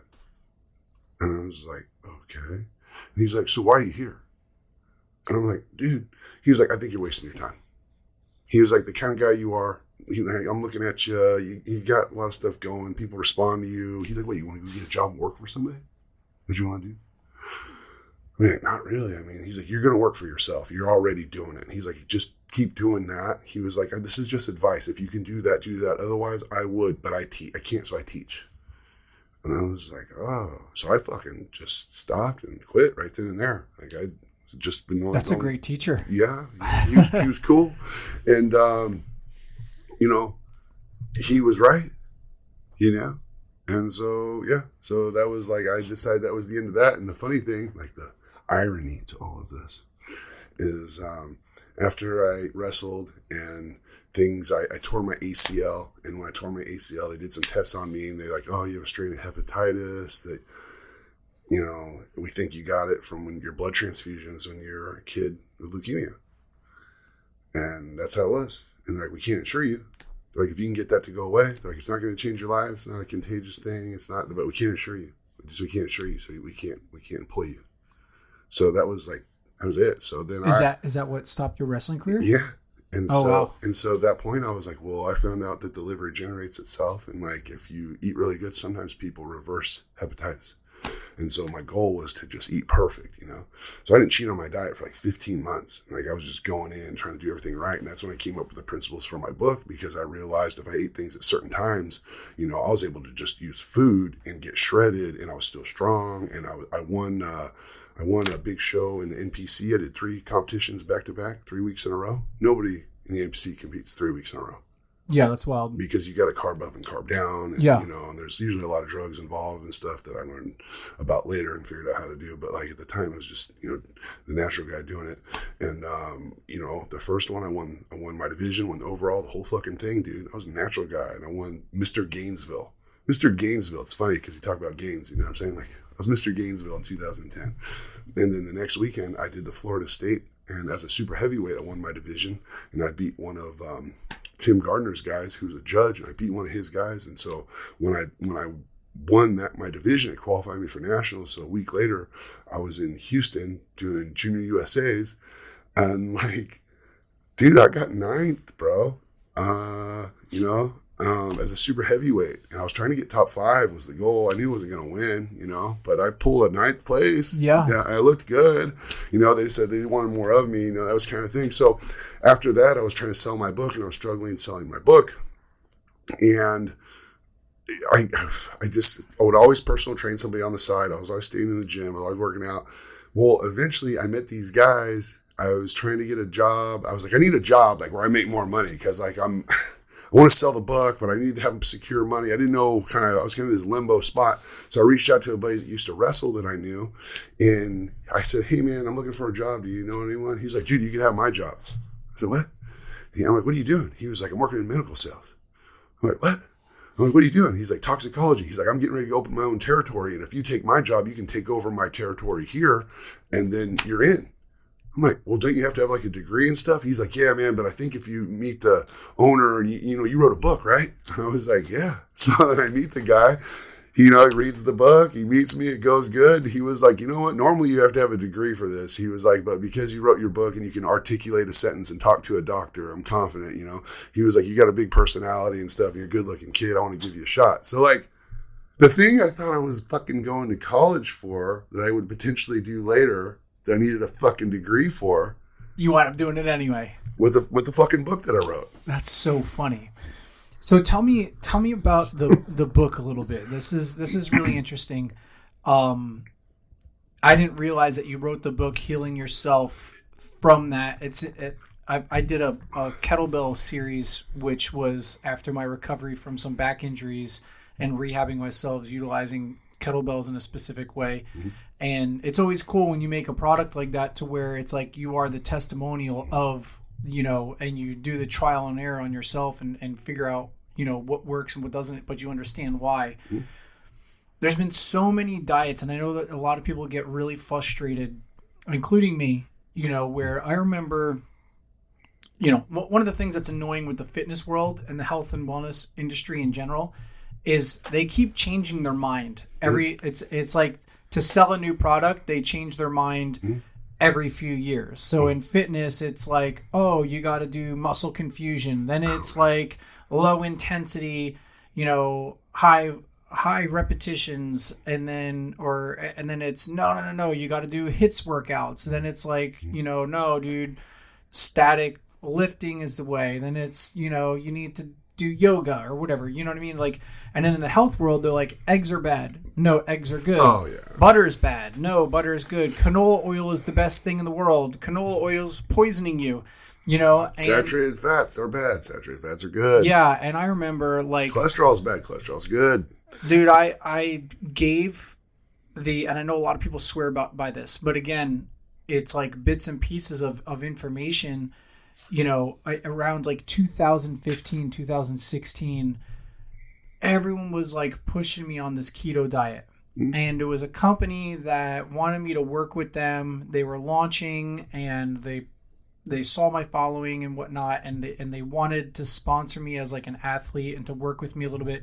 And they were doing like a adaptogenic ketones and basically like supplementing ketones. So, while you were trying to get into ketosis, or if you were in ketosis, you would take this and it would basically be like fuel. And I'm like, I'm like, I'll try it. I'm a skinny dude though. So like, you don't need that. How does this work? I'll give it a shot. But man, I gave this thing a shot for a little over 2 years, and like my health it just tanked. My energy tanked. And it was the first time. So I've done all sorts of things. Obviously, going through the SEAL training is super hard, and you need to be physically fit. I was a Thai boxer, and I rode a bicycle across country and did triathlons and all sorts of stuff. When I was on the ketogenic diet, I did the New York City Triathlon And when I got to the run, I had to walk like the last 3 miles, and I never like got to that point. Dude, I almost couldn't walk to the finish line. Like I almost collapsed. And not like setting a record breaking time, like almost collapsed. Like I just had nothing left. But I remember everyone was just like, dude, you're not getting enough fats and oils. Like, and I remember I'm down there in the kitchen taking like spoonfuls of, like canola oil and sunflower oil and safflower, all these seed oils. And now they're like seed oils are bad. And like, apparently I'm down in the kitchen poisoning myself. But there's all these diets and the diets come and go, and there's lots of controversy. And I know there's people listening who are going to say like, dude, I did the ketogenic diet and I lost fucking 50 pounds on it, but when you're skinny already, maybe that's not the best thing. So it's very interesting, for me personally, not just for everyone else listening, of, how did you get your diet to work for you? And I know you speak a lot about insulin levels and glucose and not only that, but the timing of it. And I don't want you to give away all the intricacies of your book. I'll give it all away. But I always talk about all of it. But I think it's really important for people to understand generally. Okay.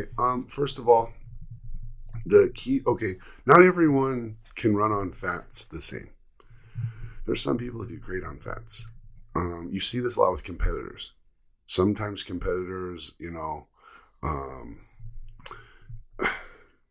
they do great with carbs and not so good with fats, So not everyone does great. The other thing is this, like, I don't care who you are, unless you're like a typical like endomorph type where you can gain weight from salads. Like I had a roommate when I wrestled. He was like similar height as me. Great shape. This motherfucker had to eat like salad and like chicken to come down to what I was eating, 5,500 calories to come up to. And I was shredded. And so but I had to eat those calories to maintain my size. And he's barely eating nothing to like keep his size down. Like that dude's gained 22 pounds in a weekend before eating. Oh, wow. And I'm like, I can't do that. Like, I was just, and this was like, so I'm just bringing this up to be like, not everybody handles carbs and fats the same. But what I have learned is I've had friends of mine that are real strict and did keto and everything. And I told them, do keto, do it. But if you ever feel like your performance is failing, it ain't right for you. Some people can do it and it's fine. But then a lot of those people that are doing it never perform or never need to perform. So the guy that lost 50 pounds, that's an office guy, he's not doing a fucking triathlon like you did. Yeah. He's not going into the gym and he's trying to squat 600 pounds for reps like me. Right? That's not, you have to, your body builds up ATP, right? And ATP, it burns up quickly when you contract your muscles. And the best way to get more of it quickly is by breaking a sugar molecule. So when you have glycogen stored in your muscle, if you're working chest, that glycogen is going to be used up first because it's most closely available to where it needs to go. Yeah. If you're on keto and you don't have glycogen stores built up and you're slimmer and smaller and sleeker and there's not this glycogen, well, what does your body reach for when it doesn't have it? Ketones? Your body doesn't fucking love running on ketones. It'll do it if it has to. But when it comes to performance, like, you need energy. Carbs are great for energy right now. Yeah. And if you don't need energy right now, then you probably don't need carbs. You sit in a fucking office all day. So I take when I wrote my book, first of all, obviously I came up with my principles in order to heal myself. Okay. And for the record, I didn't heal myself. Okay.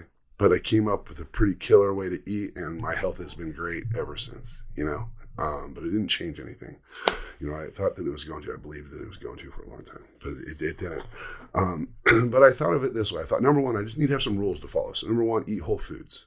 I think we can all agree with that. Yep. All right. Number two, I say don't mix your sugars and fats. People are like, I've never really heard this before. This plays into nutrient timing, and grouping your foods together.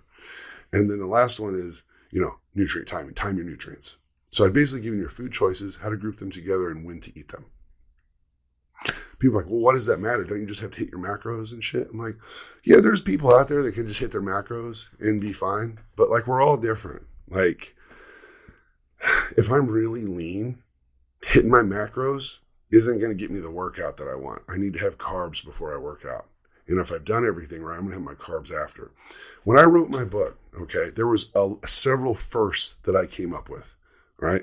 Number one, I was the only guy telling people to eat carbs around their workout. I was the first one. There's nobody else out there doing it to my knowledge, because everyone I talked to that was winning, bodybuilding shows was just like starving themselves and then running a bunch of gear. It was just like, and for me, I'm like, I was natural, and I was like, okay, I'm trying to fucking compete natural. I'm going to beat these guys natural. I think that if I manipulate, my insulin spike, it's going to give me enough shuttling of the nutrients. It's going to give me enough glycogen stored, and I'm going to get it to overflow a little bit by some things I'm going to do. I think I can get a little bit of an edge. And so I can keep my muscle, because as a big guy and being, so tall and lanky, if I don't have good glycogen stores, I just look like a fucking fitness guy.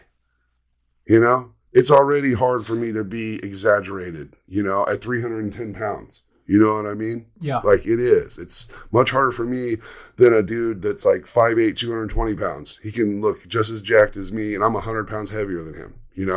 And so I have to have full muscle belly. So like keto's never going to be that. Keto's never going to allow me to do that. I can get shredded as fuck. I can do it, but I'm not going to be able to perform. I'm not going to have extra glycogen stores. I'm not going to grow ample amounts of muscle. It's just like, it's not working for me. So, I said, have your carbs around your workout.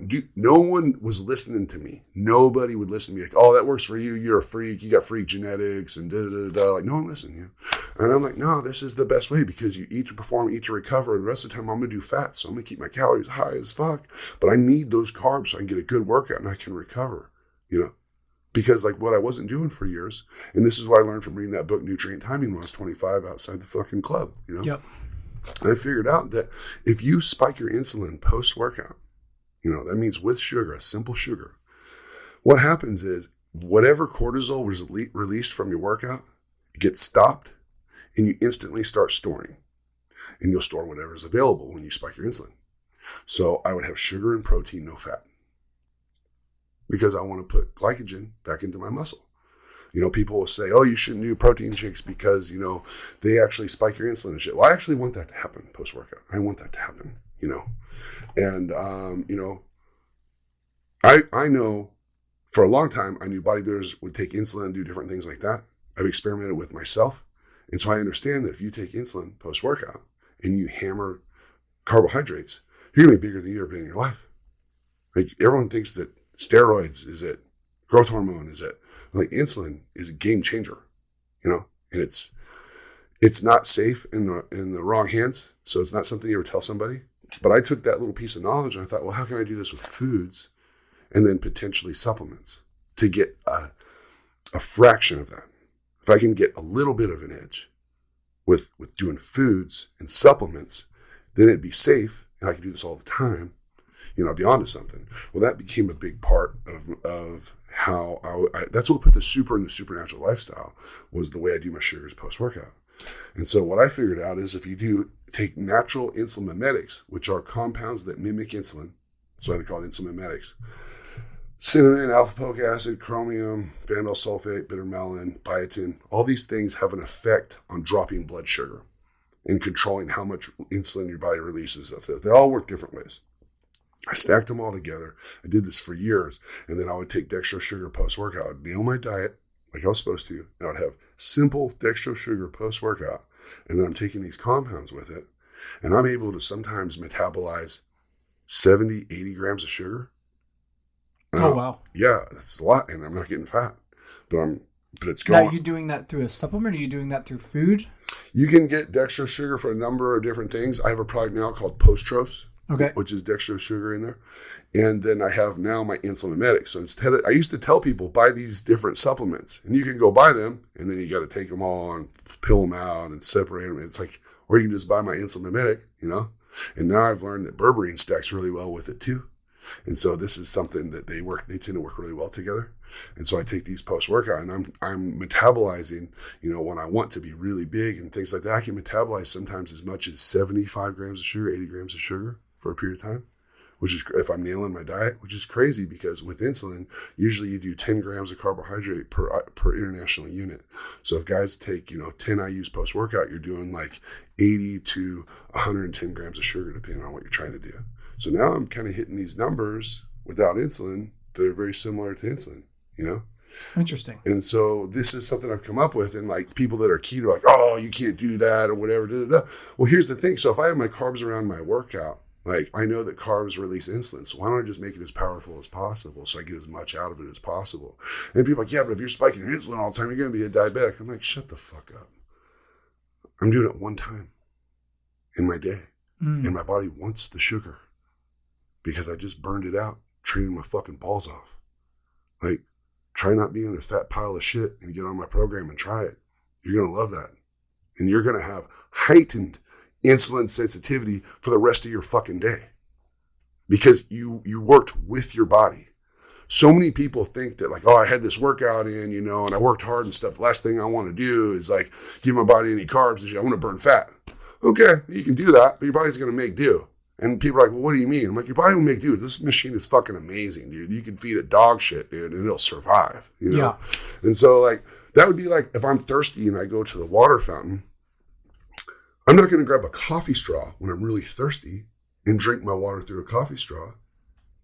If you do that, you're going to try and eventually be like, I got enough. Even though you didn't, you're going to be like, that's enough. You're going to pound water if you're thirsty, right? That's a good point. So when it comes to sugar, you don't want to go with something that has a ton of fiber in it. You don't want to go with all these other things that are going to slow it down if you're trying to get an anabolic response. If you're trying to get an anabolic response for it. And, and people argue this. It was so funny. Like I was doing a TikTok for a while and, all these little fucking nerds on the internet and some dorky fucking doctor was trying to talk shit and say like, oh, the meta-analysis and, and the data says this and that. And I'm like, dude, first of all, you're like 130 fucking pounds. I'm literally like 3 times your size. Like, I can't even hear what you're saying. Like, you know what I mean? Like, you're going to sit here and say that what I'm telling you doesn't work. But I'm sitting here saying like, is there a study that says water is wet? Is it out there? Can you Google that? Can we find out? Is there a study that says water is wet? Can we Google that? Because sometimes things are what they are. Yeah. And you can say whatever the fuck you want. And you can make any little test and all this shit. We learned from COVID, you can do a whole lot with testing to really fuck things up. You can really fuck things up, And so, like, there was this whole thing, and people were going back and forth. They were attacking me, and that's when I learned about the bots, because he had a whole bunch of bots that he was, like, trying to hit me with and stuff. And, I just... Really? Yeah, I let it happen because it actually sends me to the algorithm. So the more comments, the more everything, I go to the algorithm. So even if you hate me, there's going to be a lot of people out there that agree with me. So I get more following, more money, and, more purchases, more everything. So... Fast forward, Alex Huberman, with like, biohacking labs or whatever comes out. And he's like, yeah, there's actually a lot of evidence that supports that spiking, that actually, consuming a simple sugar post-workout has a lot of benefit. And doing this within a time frame is actually incredibly beneficial. And it's like, oh, we're back on. We're back on. Oh, I'm back on. Oh, I'm back on. And so then I reach back out to those guys and I'm like, hey, I tagged you in this video, and I made a video of you telling you you're a fucking idiot. I'm like, why don't you go ahead and tell me I'm wrong? Tell Alex Huberman he's wrong too, while you're at it. Crickets. Everybody disappears. This is the problem with the fitness industry, I don't know everything. Like, I don't claim to know everything, but the way that I do things work, and I have a track record of getting to work for other people, that certain things just make sense. Like, if your car runs out of gas, you put more gas in your car. You don't add oil. Yeah, that's a good point. It needs oil. People are like, oh, you don't like fats? I'm like, I fucking love fats. But that's not what my body's fucking running on when I'm in there fucking training insane, trying to fucking like black out and fucking have my head pop off my shoulders. I'm squeezing so hard. Like, fat ain't getting it done. Sugar does. And then people say, oh, you don't even need carbs. You can live off of fats. Yeah, you're right. But your body needs carbs. Your brain needs it so fucking bad that it will turn fucking fats into glucose through a process called gluconeogenesis. So you have fucking blood sugar. You have to have sugar in your blood. So is this a efficient process if you're fucking training? Train hard? No, it's not. What's the answer? God gave us fruits for a fucking reason. And these are where your simple sugars come in, Yeah. No, I've heard so many people say, like, don't eat any fruits except for berries. Cut out all the sugars, cut out the carbs. All you need is protein, fats, this and that. Who's this for? Who's that? What person? Who's that? What? Everyone? Yeah. So, everyone? And that's like, dude, Olympic sprinters don't ever eat a fucking banana, guy. It's gonna make you fat. I was like, I don't know, man. I mean, I rode a bicycle across country, and every morning I'd wake up. My perfect breakfast was French toast, scrambled eggs, and bacon, and I felt great the days I ate that. But I don't know. I'll give this a try. Maybe I've just been plowing through, and maybe I'm the anomaly. Let me try. And I just had a horrible experience with it. And I've gone back to basically just trying to eat as much whole foods as possible, eating a well-rounded diet. But one of the things that when I saw your posts, and I've been watching what you've been saying, one of the things that I've never really focused on other than what are the ingredients was the timing of it. Right. And grouping certain foods at certain times is just like, yeah, man, I'm just eating good whole foods. Right. I'm just going to do that. But what you're saying is that if I take the good whole foods, but do it strategically and break those up into certain categories and pair them and eat them at certain times, it'll maximize everything that I'm already doing because I'm giving the body what it needs at the appropriate time. Okay, here you go on to it. Okay, so now what we're doing is if you give your body everything it needs when it needs it, now instead of forcing your body to be in a certain type of shape with a caloric deficit, now you're allowing your body to get into shape because you give it everything it needs. Like, your body's not working against you. It's not trying to fuck you up. It's not trying to be a fat pile of shit. If you feed it right and you train hard, it's going to grow muscle. You feed it right and you go sprinting and shit, you're going to have the muscle to sprint and you're not going to carry a lot of fat because your body's not going to want the fat while you're sprinting. So it's like, okay, so now here's this train of thought. So now with my book, the whole thing was I was a natural guy competing in the NPC early on. And I was like, the only way I'm going to compete with these guys is if I figure out how to do these foods in a better sequence. Because what else am I fucking working with? Like, what else am I working with? What do I got? I got nothing. You just got food. Creatine. Yeah. And there's the best time to take creatine. People will say before, people say after your workout, but there's the best fucking time. You're not taking it before bed thinking I'm going to get a great workout tomorrow. Like, nutrient timing is a fucking thing. And when people act like it's not, I'm like, dude, that's like 20th century. We're in the 21st fucking century. I can't wait until AI comes out and proves all the shit I'm saying right. And they're going to be like, yeah, they're going to have us all hooked up to fucking glucose meters and all kind of shit. And they're going to be like, have this at this time, this time, at this time, and this time. And then you know what's going to happen? It's going to elevate your metabolism. You're going to be able to eat more calories, and you're going to be bigger, stronger, and leaner with more energy. And you're going to sleep better and everything. And you're going to eat more than you ever ate because you're eating everything when you're supposed to.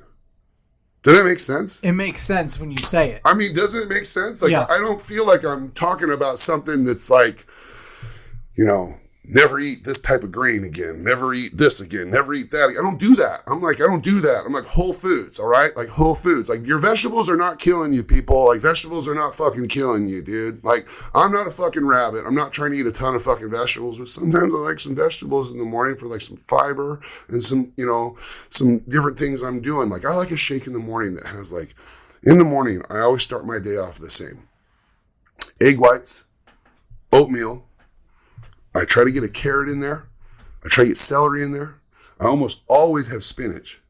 And then I have a mixture of fruits. I do fucking strawberries, blueberries, bananas, sometimes orange, and I know how much sugar I can have from the fruits. So I just rotate those. Sometimes raspberries, sometimes papaya from my fucking garden, like, this is what I do every day. And then I use that fuel to go work out. And I crush it in the gym. So I eat that and go straight to the gym. Now, the days that I don't go to the gym, I have eggs. If you want, I'm not big on pork, but if you want bacon, you have your eggs and bacon or whatever. But usually what I'll do is I'll wake up and I'll just do my treadmill and then I'll eat eggs because I don't need carbs because I'm not performing. What am I doing? If I'm just sitting at the house meal prepping and going to be in the pool and be hanging out and shit, like, I know that like I eat for like a purpose. So like I don't have a workout, so I don't eat my carbs during my workout. Now, depending on how lean I am, will depend if I'm going to eat carbs that day or not. This is how I am. That's how I stay lean all the time. I stay year round. I'm never having weird cravings. I don't have a hard time sleeping. I don't run out of fucking energy. Dude, strongest I've ever been in my life. Last Monday. Deadlifted 685 pounds. How old are you? 42.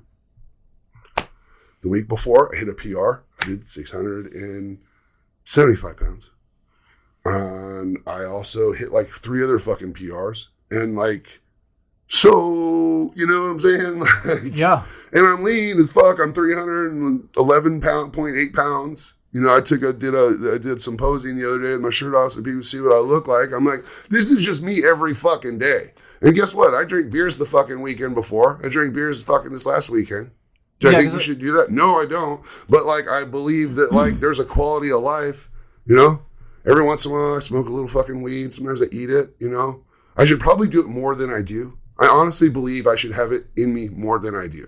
Because like, I know sometimes I can be aggressive and a little bit of an asshole. And that is like a fucking thing that like helps. And people say, oh yeah, but if you always go to something like that, I mean, shouldn't you just learn how to cope with it? I'm like, okay. I wake up in the morning, I'm tired. I can not have coffee and I can get around and I can force myself to do this. You know, it's fine. We can do these other things. I like coffee. I'm going to drink the fucking coffee. It makes my morning go easier. I like it. I like black coffee in the morning. And people say, oh, well, if you do this, it's going to fucking rob your body of adenine and later on you're going to crash and you're not going to be able to fucking produce the right type of energy. I never crash from coffee. You know what makes you crash from coffee? Fucking sugar that you're putting in that motherfucker. You know, you go down to fucking Starbucks and you get yourself a super Fruit Loop fantastic flipping whipped cream, fucking chocolate mousse, fucking coffee. Dude, you just got yourself like 900 calories and it's like all sugar. Like, you don't want coffee. You want sugar in the morning. Like, I was going to say that. Yeah, don't even. You're not craving the coffee, you're craving the sugar that's in the coffee. People that drink Starbucks all the time anyway are like, I can't even deal with those people. Like, they're not my people. Like, I just wake up in the morning, I got coffee in the machine, make it as strong as I want, drink it black. My day kind of starts off the same always. I usually have the coffee and I'm sitting there. Usually pound water. I pound water, make the coffee, you know. And then when the coffee comes out, I have my coffee and I think, oh, I just want to sit here. It's so nice. I'm going to relax. And I drink the coffee. I'm tired. Can't see shit as well. I'm like, and then about 5 minutes into it, I'm like, you know, I better get going because I got to call this guy today. And then I got to follow up with this, and I got to check my numbers with work, and, you know, inventory. Fuck, what time is it? You better get your ass to the gym. Fuck, here we go. All right, here we go. Every day. Yep. A million things are going, you know what I mean? And like that coffee just is my thing, you know what I mean? Yeah. So it's like, I was never, like, I could wake up in the morning if I need to. A lot of you military guys are fucking awesome about getting up in the morning and shit. Like, for me, it was always a struggle, you know? I could do it. For years, I got up at 5 a.m. and went to the gym and did my thing or whatever, you know? But like, I like coffee. Yeah. So if I like it, I like it. So like when people, you know, when I talk about like, you know, a little marijuana in my life, I'm like, it's not hurting me. There's a lot of people should not do it. Yeah. A lot of people, kids shouldn't do it, obviously, you know, they should be mature enough to, you know, but like, it's like almost like for the right person, like it doesn't just help my attitude that day. It helps my attitude like for days, for days. It's almost like I'm here and then it just brings me to a better spot for days. Interesting. So if you're looking at the timing of your food, have you found that there's a difference in the timing of the day that you work out? What do you mean? So like you say, okay, you get up in the morning. Now you've just essentially, you know, another big thing in the industry is intermittent fasting. So now you've been fasting all night. You wake up in the morning. There was people talking about, again, in contradiction to what you just said, like you never eat anything. You want to train on an empty stomach. Lions hunt hungry. You know. Yeah, lions. So lions eat a lot of fucking mangoes and bananas and shit, but that's in the carnivore diet. So yeah, I mean, figure that one out, right? So do you find that there's a difference if you wake up in the morning, you have a simple meal like you were just talking about, some sugars, some protein, go to the gym, work out first thing in the morning, and then you get on with your day and do whatever the other activities you're going to do, eat whatever you're going to eat throughout the rest of the day? Or is it different? Does your morning start different if you're working in the afternoon, and do you see a difference in the timing of your workouts? That's a great question. Okay, so like I said earlier, if I'm not going straight to the gym, anyone can eat protein and fats in the morning. You won't feel sluggish. Yeah. Anyone. As soon as you eat, protein and fats with sugar, slows you down. I don't eat my sugars and fats together. Yep. The reason I don't do that is because your body is always going to take the path of least resistance, right? Now, carbs and fats are where we get all of our energy. We don't really get it from protein. We can, but it's not a prime source. Like carbs and fats, that's where we get our energy. But it's like an engine that runs on gasoline and diesel. They're similar, but they're not the same. But they're different, yeah. They're very different. So like when you eat carbs, your body decides right now, I'm going to either use this energy or store it as fat. With fats, your body's like, well, if you need the energy, it's here because I can provide it for a little bit for a long period of time. So what's that good for? So it's good for different things. So if I'm going to work out, let's say at like 1 or 2 p.m., which I did for a long time, well, depending on where you are with your diet, like if you're really just trying to lose and you want to be sharp as possible, you'd wake up and have protein and fats, maybe 7 o'clock. And then protein and fats again at like 10 o'clock. And when you get closer to 1, then you would have your carbs. So you could have chicken and rice, maybe even an apple, or maybe you could have, if you wanted some really lean beef, you know what I mean? Have your rice. I don't mix my sugars and fats. So I usually go with like chicken or like a fish. I do my rice. You could have that. Now you can have all this energy to go work out. You're going to be good. And then you still have the carbs after, and then after that, if you want to be really lean, then you just eat fats and protein the rest of the day. Where a lot of people have a hard time, or guys that work out like really late, like 8 p.m. at night, I'm like, you need to have your carbs before you work out and carbs after. And they're like, well, yeah, but what if it's like 10 o'clock? Should I be eating carbs that late? I'm like, yeah, your body still needs it to recover. Yeah. But you don't get to eat nothing else, because you need to go to bed. So like you need it to recover. That's like your car running out of gas. You don't say, oh, well, I'm not going to put gas in it. You know what I mean? Like, no, it needs gas. It's going to run out. So you got to put it back. And that's how your body recovers. People just getting this idea that less is more because we've just been taught to restrict because they disregard nutrient timing. Yeah. Like when you think about nutrient timing, your body has specific needs at specific times. And so if you just roll with it, your body will thank you. And you'll watch the composition of your body change. So the weight might not change right away, but you'll notice that you don't have as much fat, and you're stronger and you feel fuller, you feel tighter, and then eventually you come down, But so another question for you. So I kind of think I know the answer, but I still think it's good for me to ask and for people to hear. Okay. So my body has been like legitimately a crash test dummy. Sure. And I've gotten so many injuries and surgeries and broken bones and all sorts of shit. And now at, 42 years old, we're the same age, when I wake up in the morning, and I've tried different beds and different pillows, like when I wake up in the morning, my body is so stiff and in so much pain, and no one would imagine that because they see me doing like the obstacle course and all this crazy combat mobility stuff or whatever. But when I first wake up in the morning, it takes my body a while to like relax into getting moving. Like my legs are so tight up my like Achilles tendons and stuff. Like my feet hurt and my back hurts, my joints hurt. There could be other things going on there. One of the things that I don't know if this is part of that, but I do know right now I got some blood work done recently, and I'm like toxic levels of lead exposure. So I have to start going through that whole thing, which could be a whole nother animal. That's a whole other animal. Yeah, so I got to start doing that stuff where they're going to start sifting through my blood and removing the lead from my system. Like a dialysis or something? Yeah, exactly. So I got to start going in and doing these like 3-hour IV circulation things. But outside of that, a reason I bring this up because I saw one of your videos where you were talking about, guys, if you're going to go lift today, stop running. If you're going to go run one day, go run. But if you're going to lift, go lift.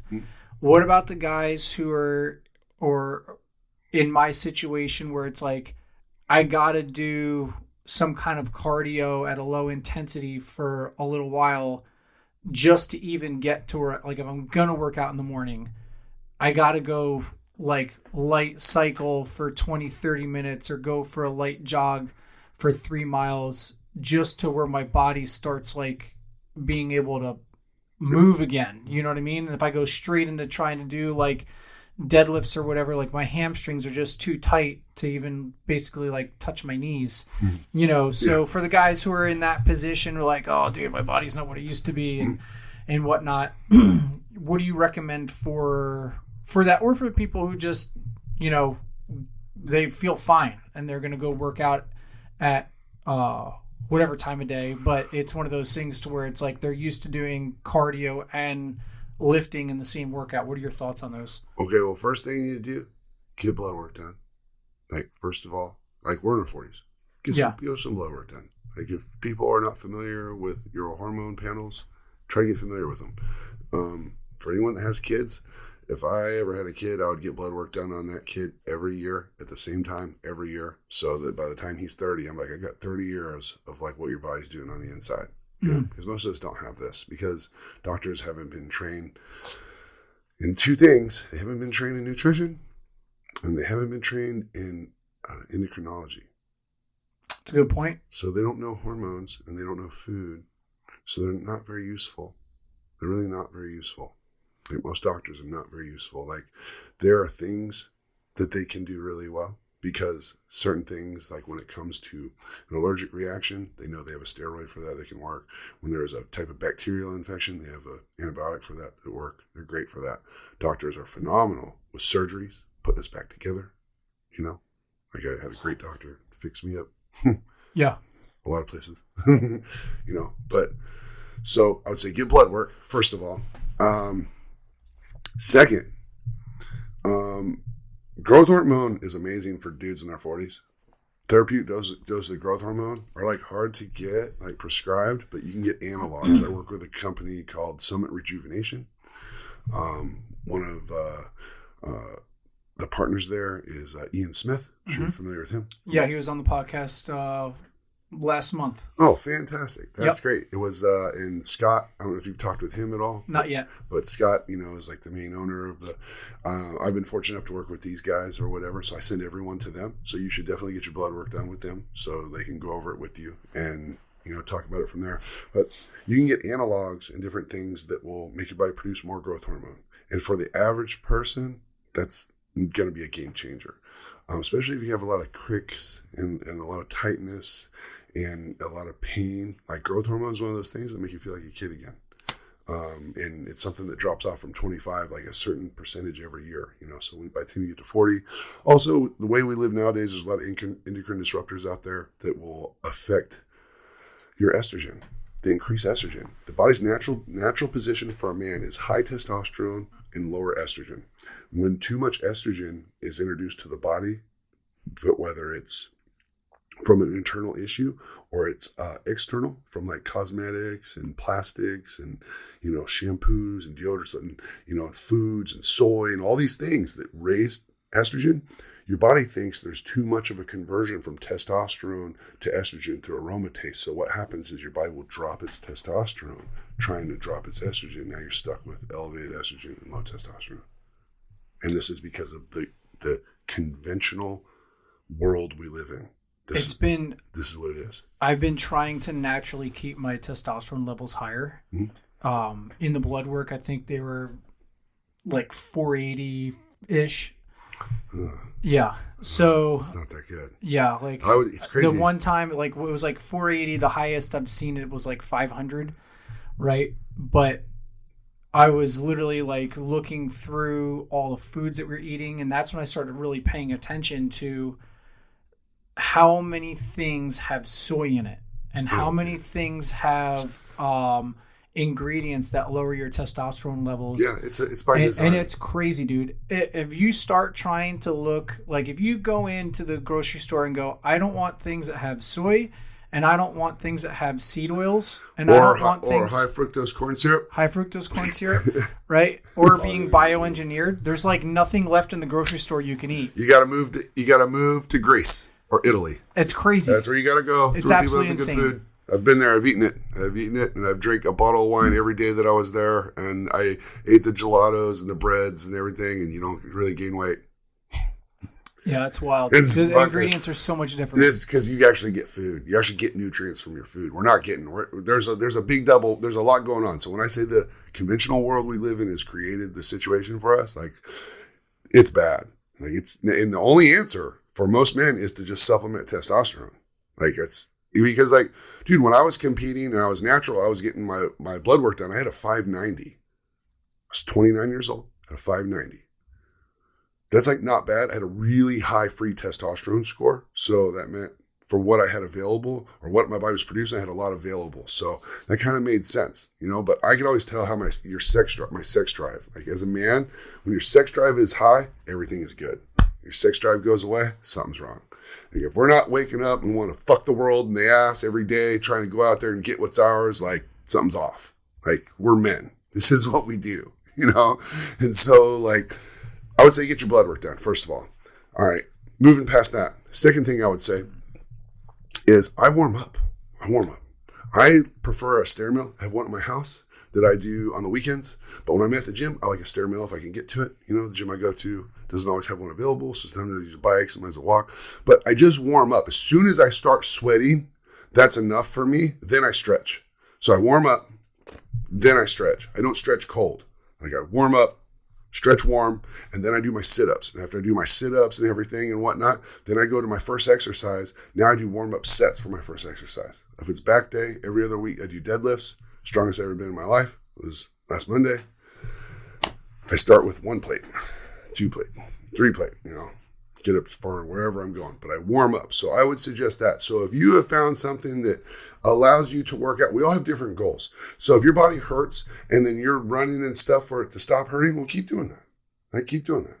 But if your goal is to grow muscle and be as big as possible, you know what I'm saying? Then you want to limit that as much as you can because you want to use those glycogen stores.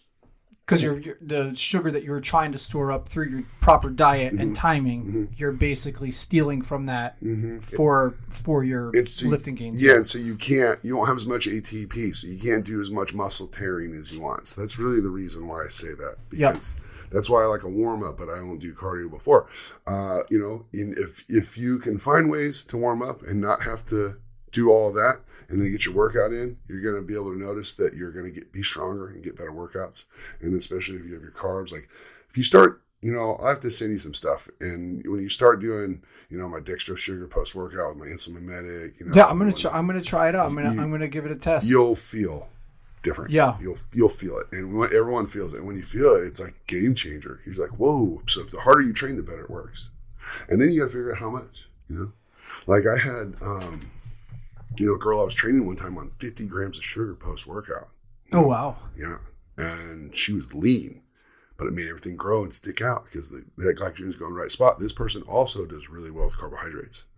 This person does really well. Fats don't do the same. You give her fats, she kind of looks like softer and not as full. But you give her carbs, full, like full, hard, crispy, crazy. So, you know, everyone's a little different, but it almost works. It works on just about everyone. Like the simple sugar, you just got to figure out how much so you don't get you know, too heavy. That's why I take the insulin mimetic. So let's say I can metabolize 50 grams of sugar. If I take the insulin mimetic, I'm guaranteed to metabolize that. Now maybe I can metabolize 60 or 70, maybe 75. Yeah. So now there's this cushion, so you're not gonna store any of that sugar as fat. So when I read that book, Nutrient Timing, Dr. Portman and Robert Ivy, I believe, authors of that, they figured out that if you do a simple sugar like dextrose post-workout, if you do it, they said within 2 hours, you know, but the closer you do it to your exercise, like your insulin sensitivity can raise for up to 6 hours. So just by having that sugar post-workout, now your insulin sensitivity is raised for 6 hours. So that means the areas that you trained and sent sugar to, it's going to keep trying to get it.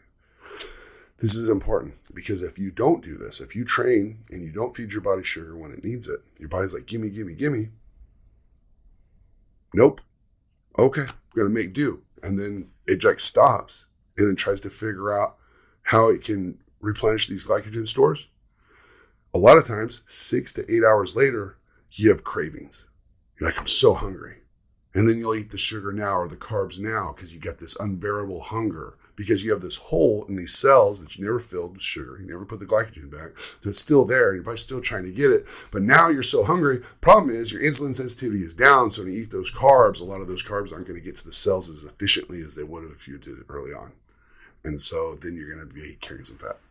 Interesting. And I'm excited to try this out. Like I said, I'm open to the idea. It seems like it makes sense. Yeah, you just gotta find the amounts. Yeah, it's a different.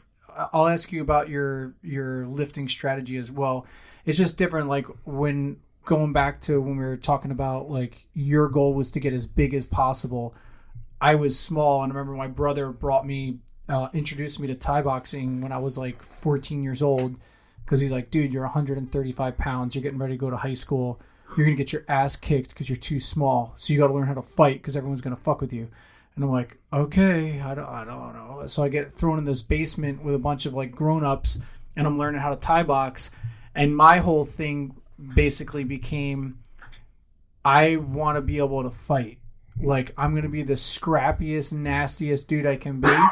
And all of my fitness training wasn't about size. It was about supporting a fighting lifestyle, like a fighter's lifestyle. Sure. So it's like, if I'm going to be 155 pounds, I'm going to be the nastiest 155 pounds, you know? So it's interesting. It's more of like a MMA style of training to where it wasn't uncommon for us to train for 4 hours a day. I'd go play lacrosse, you know, for 2.5 hours at lacrosse practice, go get some food, and then I'd head over to the Thai boxing gym and go train for another 2 hours.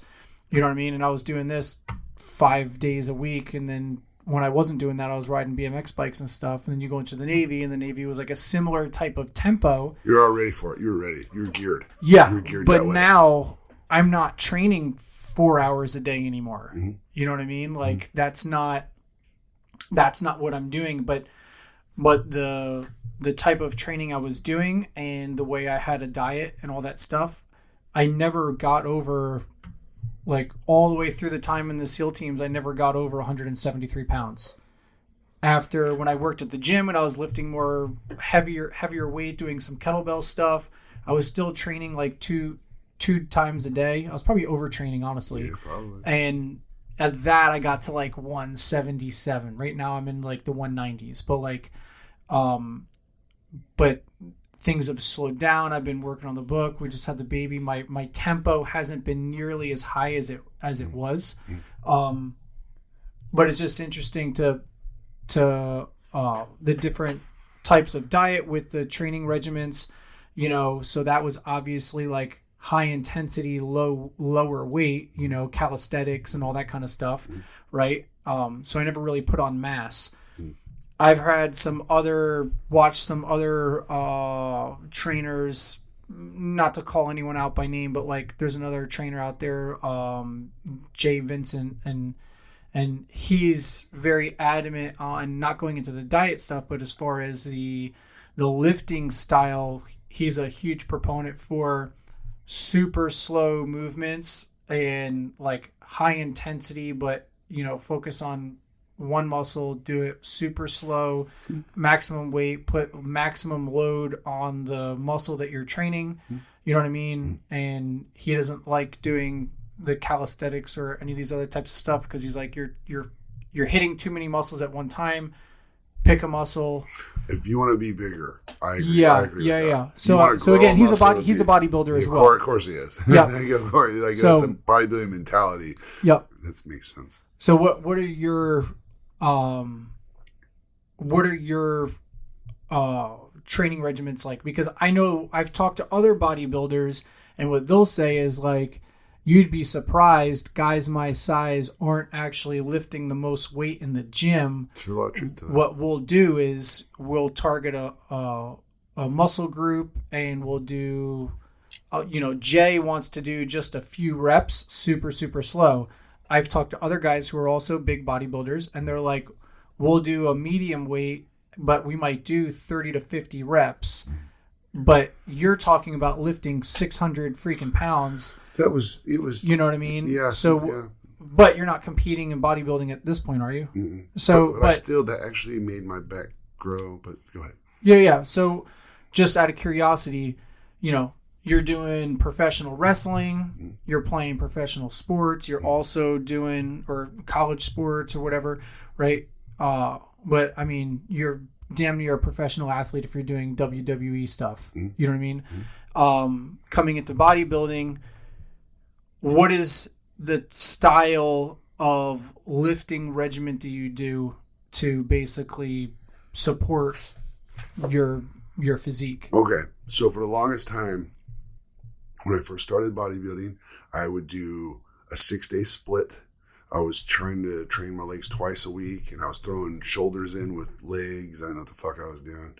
And then I stumbled on a workout split that I saw a kid at the gym. He said he will only train one muscle group a day, once a week. And I thought, man, it didn't seem like enough, And I moved to a 5-day split from 6. I gained like 17 pounds in like 2 months. So I was working way too hard to actually grow muscle. So then I did a 5-day split for years. I did it until I was probably 28 or so. So this is after my wrestling career, 29, maybe 29. So when I went back to fitness after wrestling, I was training with a 2-time figure champion, Aaron Stern, but she hadn't won yet. And she liked to do track, and she was training really hard, and she liked to train hard, and she was strong, like train legs hard and stuff, and so I was like, I was like, what do you think? Like, I was natural at the time, so I was like, okay, so I'm natural and I'm trying to grow. And she's like, I just think like the more you can train, the more you're going to grow, So if you want bigger legs, train them twice a week, at least, So I'm like, I went back to train legs twice a week and I did that. And I made progress, but as a natural guy, I only went so far. I made progress. And, as far as I got natural, I got to 275. And it looked pretty good. But I couldn't be on stage at that weight. But I looked pretty damn good. Like, I was lean, and I was eating a ton of fucking food. And, I was happy about it. But then, so things are different, whether you're training naturally or not training, you're training enhanced, And so if your testosterone levels are high, you can get more out of everything. You know what I'm saying? But then it becomes, do you train too much? Now you're training too much, not allowing your body to recover, So I was training a high volume for a really long time, doing 6 days a week. I think for like 12 years, I trained legs twice a week. I gave up my Saturdays for ever. And my legs fucking grew like fucking weeds, pretty strong, a lot of reps, high reps, a lot of high reps, a lot of volume. I built my shoulders with volume. I do about 400 to 500 reps a workout on my shoulders. So I built my shoulders doing volume, and that's no heavier than a 30-pound dumbbell ever. It was real light, pumping it up. Legs was a pretty good amount of weight. Sometimes we get real heavy and have a few heavy sets, but then it was volume. So I was doing a lot of volume stuff.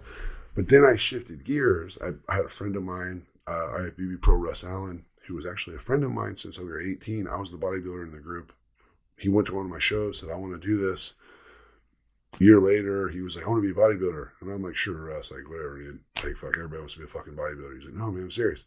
I didn't see him for 2 years. He put 100 pounds on. Next time I seen him. He went from 175 to 275. He was like, fucking big. He's like, man, this bodybuilding stuff's tough. And I'm like, bro, you're impressive big. Like, you impress the shit out of me. I'm like, but you ain't no bodybuilder until you walk your little bare feet out there on stage and go fucking beat somebody. So until then, you're just a big guy at the gym, And he was like... Next thing you know, dude, this motherfucker turned pro. I'm going to tell you what my dad would have told me. yeah, right. And so next thing you know, man, he turned pro as one of the smallest super heavyweights. The cutoff is 225 and up. He was 227 pounds, but he got 4th place at nationals. And I thought he was going to win. Looked awesome. I was there for that. I went to watch him. And then I think he won North Americans and he won the whole thing, turned pro. And then this motherfucker is in Orlando, his girl was wrestling or something. And I'm like, bro, you're in town? You're near? He's like, yeah. I'm like, well, dude, meet up. Let's train. I was in Tampa, I'm like, let's train. He's like, all right. So we trained one time. And then he leaves. And then a fucking week later, he's like, bro, can I stay with you? I'm like, what's going on? Me and the girl broke up. I'm like, oh shit. He's like, dude. I'm like, yeah, actually I have a 2-bedroom. I got a room for you. No problem, man. You know? So he moves in with me. So now like this guy that's always been one of my best friends, we've been through a ton of crazy shit together. My Henri days, me and him, a lot of bonding there. What do they call that? A lot of trauma bonding. Yeah. So anyway, now he's staying with me and he's getting ready for his very first pro show in Tampa to do the Tampa Pro. He's living with me after I told him, like, yeah, like basically you're never going to be a bodybuilder. And now he's living with me, getting ready to do his very first pro show ever. He's living with me, you know? And I'm like, fucking talk about foot in my mouth and the whole thing. But I had all this respect for him. He's my friend and he just transitioned. I didn't ever think he was going to become this person, you know? And he did. And I said, you know what? I'm just going to support you. I'm so fucking proud of the person you are and how you are. I'm just going to do whatever you're doing. You know? I'm going to fucking diet with you, train with you, the whole thing, man, just to help out. I know you and your girl broke up. It's a tough spot for you right now. So I'm just going to try to help as much as I can. Don't worry about rent or nothing, dude. Just let's focus on the show, dude, you know? He's like, all right, man, you know? So I'm like, okay, so what are we doing? So we drive to the gym and he like hands me the fucking pipe. He's like, hit this. I'm like, you smoke weed before the gym? I'm like, fuck. I'm like, all right. So, all right. Like I would never, you know what I mean? So then we're in there and we hit it a little bit. We're going hard. And he's like, all right, let's go. We're good.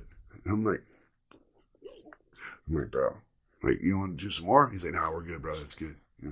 I'm like, all right, man. This ain't going to work for me, but I told you I'm going to do it. So I'm going to fucking do it.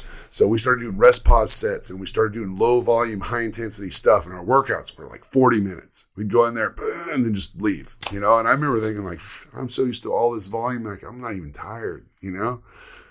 2 weeks later, I was like, what the fuck? And he was like, bro, you're growing, bro. And I'm like, I am growing, dude. Like, what the fuck? It's like I'm cheating. It's like I'm cheating. Like, this is like cheating. I'm like, is that how you got so big so fast? He's like, it's part of it. You know? I'm like, so like next thing That's you know. interesting. That's exactly what that dude Jay was saying that they would do. He's like, you only need to work out 2 or 3 times a week for 45 minutes. Dude, so then I switched to low volume, high intensity, and I became really big proponent of it. And now I have all these programs I've written and stuff that I do, and I fucking got bigger and leaner than I've ever been, and stronger. Okay, so that is how I've been training, and then that turned into like 6 days. It was still 6 days a week, but then I would do like a big drop set. So I would pick a machine and I would just do like a big drop set to all that failure. Then I'd go to another machine and I would do drops at all that failure. I'd do another one, that'd be done. So it started, my workouts started getting real short, just hard, intense, then over, you know? And I did that. I've done that almost the entire time until like this last 6 months after I got back from Europe. I've increased my volume a little bit. Nothing like I used to do, but I've increased my volume. So instead of just doing one set where I do one set and all these things, now I'm doing like 1.5 or 2, you know? And I'm strong as fuck. I'm lean. And so I'm like at this spot right now, but now I'm hitting PRs and shit. So I needed some more volume. So there's like this game, all right? You know, where you got to find your spot and it can change over time. You know, because I always thought forever, I'm like, he'd always ask me, you still doing low volume? And I'm like, yeah. And he's like, it's crazy. It's still working for you, man. You know, he's like, usually that's like something you throw in or do for a while, you know? And so it's like, it worked for me for a long time. So then I, grew. So that was basically how I trained. And I still train like that. And I have programs and I help people train that way. But now when I increase volume, it's not near as much volume as it used to be. And man, I'm stronger than I ever been. I'm lean at 310 pounds, 311 pounds, like shredded. You know, I can be as lean as I want. If I just nail the diet, you know, and don't have like a tight weekend. I mean, I could be ready for a show in 6 weeks, easy. Like probably. That's so interesting. Probably 3.5. And again, it seems so counterintuitive. It does. You know what I mean? And I've had those conversations with Jay before. You know, we're at a mutual friend's house at a barbecue, and we were talking about it, and he was explaining, how he approaches it, and I was like, that just seems like it's too simple. You gotta try it every once in a while. Yeah. You know, one of the things that I did when I was done filming I was just lean. I was eating. I was to the point where I was super lean, and then I wanted to it's hard because you got to stay in a spot.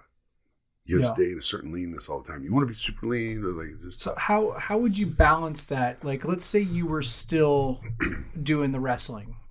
Well, so wrestling's hard to balance because you party a lot and travel a lot, and they drug test you now. Okay, so maybe that's a bad example. Lame. So let's say someone who's still an active athlete. So when we talk about rest days, and maybe I don't need to train as much, and we need to do more rest days, and that's when your body can recover and grow the muscle.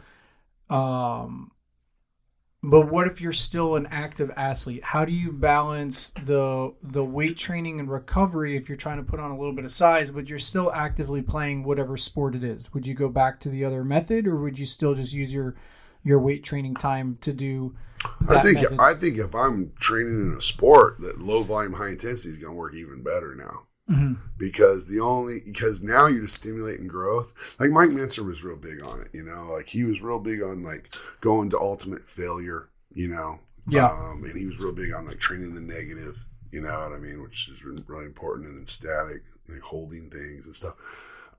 If I was trying to be, an athlete and train, how would I do it? Well, it depends. When I do high volume on my legs, I'm strong and I'm agile. When I say high volume, I've been here on this kick lately. I've been using 265 pounds, getting 100 reps of squat, and I try to do it in 5 sets. So it's set to 20.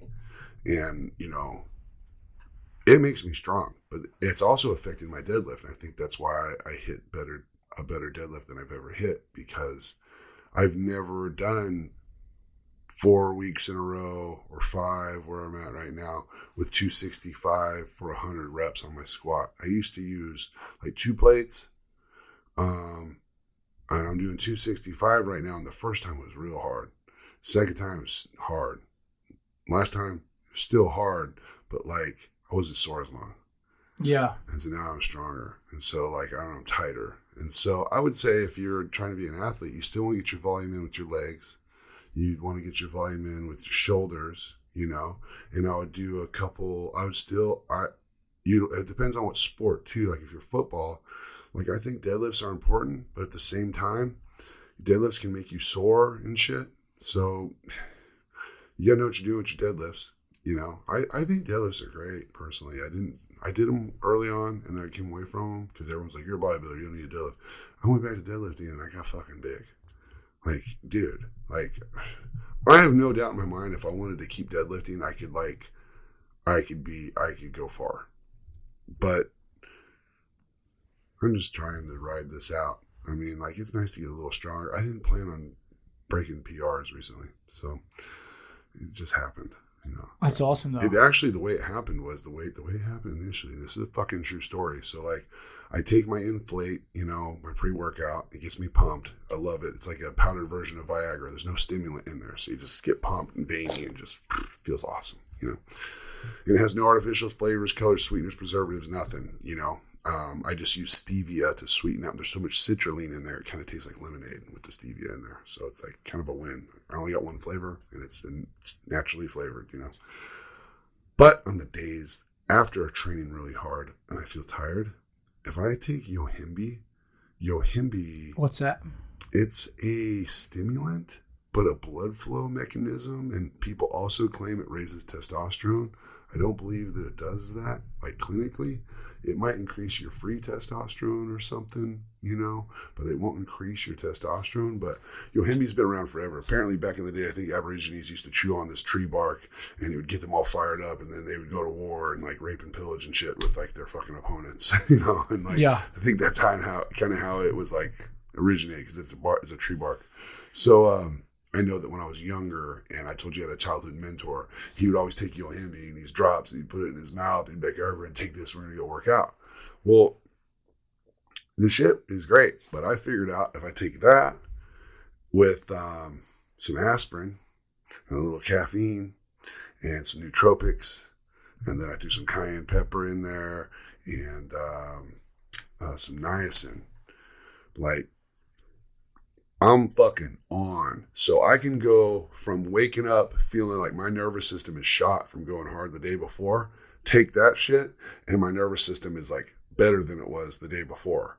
So now I'm getting an extra day of training, right? The first 3 times I took that, I hit 4 PRs. Oh, wow, really? That's a true story. And so that's when I was like, what the fuck? You know, like, what is going on? You know, so that's why I said it was an accident, me hitting all these PRs. Like I wasn't, but I felt so good. Like I know when I'm deadlifting, if I pull 6 plates off the ground, comes right up, I'm like strong that day. Like, cause I can always get it, but sometimes it's like, it feels like I'm pulling it off the ground. But if I just pick it up, I'm like, oh. So that's what happens. I did 7 plates that day for the first time ever in my life. You know, I put another one on there. I'm like, I got this. You know, like, I got it on video too, which is cool. I was super fired up. Hitting PRs is one of the most exhilarating feelings because your body couldn't do this thing physically, and now you can. You just feel powerful. You know, like for me, it's one of the best feelings. It's like knocking somebody out. Yeah. You know what I mean? Like, obviously, done a lot of Thai and stuff. Like, that's the other time I feel awesome. You knock someone clean the fuck out. Like, that and, like, PRs, you know. I don't know if anything compares to that. Winning big competitions and stuff is cool. Like, anyway, so. That was an accident, like with the. So this product I have coming out, though, I'm working on it. So the reason I made it is because I have a non-stim pre-workout, and so I have a stimulant pre-workout now. You can take them together and just fucking. People are like, it's crazy. You made 2 instead of 1, and I'm like, I'm doing this for me. I'm making products I want to take. I don't always want to be geeked out. I just want to be pumped. Yeah, I was going to ask you about that because I've watched some videos of people getting ready to go to the gym, and I've always been pretty natural. I mean, like up until recently, you know, one of the guys who left a bottle from some products from the Protector Summit. One of the sponsors had brought some stuff and left it. And I was trying it out. One of them was like a creatine, but even through all the years, like I haven't even really used creatine or anything like that. Really? Yeah. I love creatine. I love it.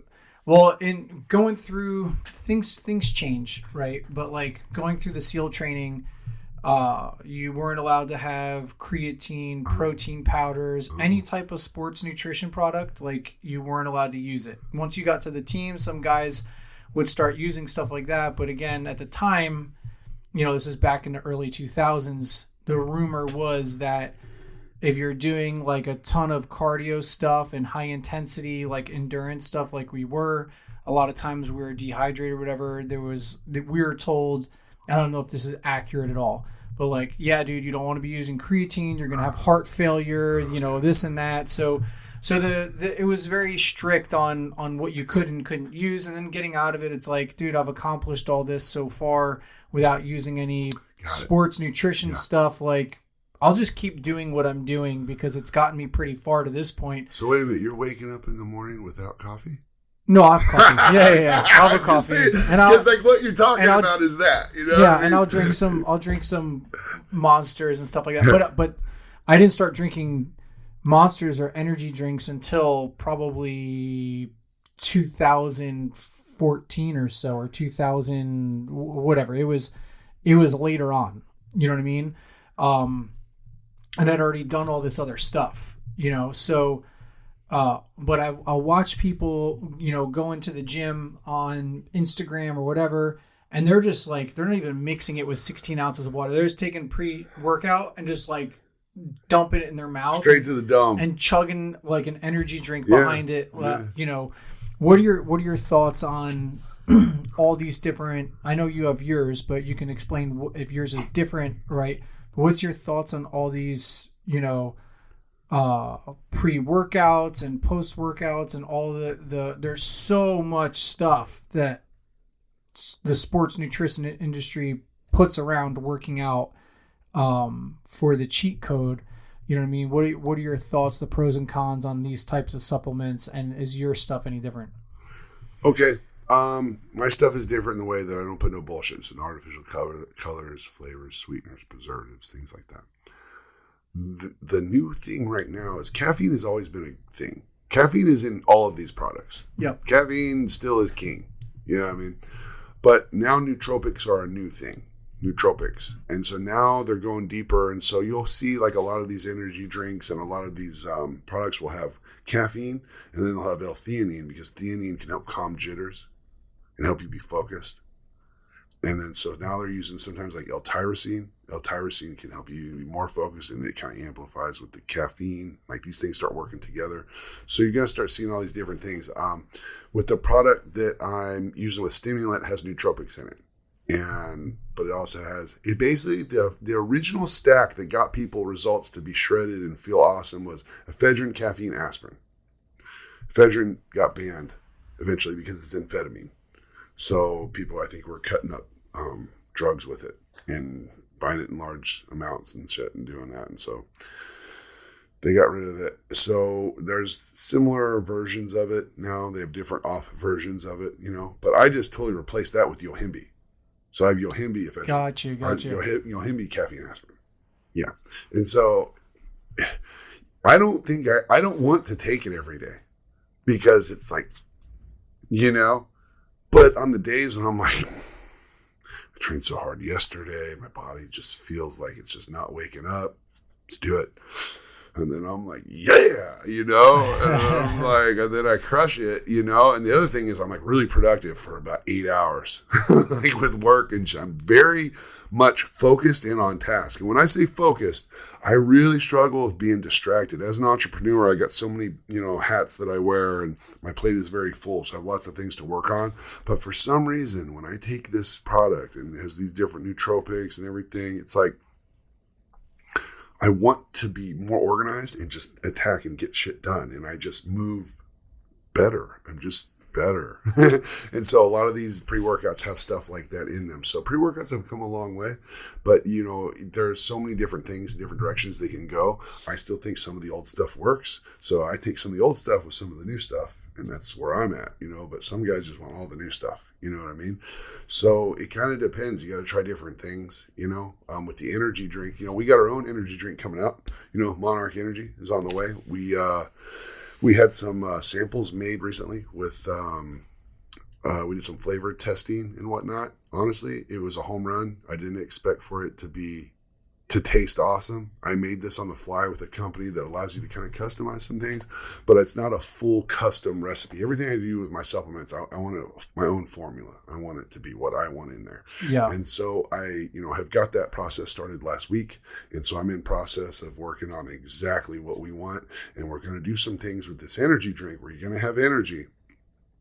And there's going to be a lot of benefits to what's going on in there. I can't talk about it yet because I don't want to release it until the time, but I am strategically putting things in there so that you're not going to want to drink that anymore. You're going to want to drink mine because you're going to have the same feeling, but then you're going to have all these health benefits. And so like I'm putting strategic things in there for that. And so that's really exciting because I think we're at a place now where everyone is looking at everything, you know, and even if you don't, you're not the one, you'll hear a video about something like, you know, like there was there's a type of B12, there's a synthetic version of B12 called cyanocobalamin. And apparently it's got like a cyanide molecule in there. Really? So like, you know, or pretty close to it. And so there's been all this controversy about it.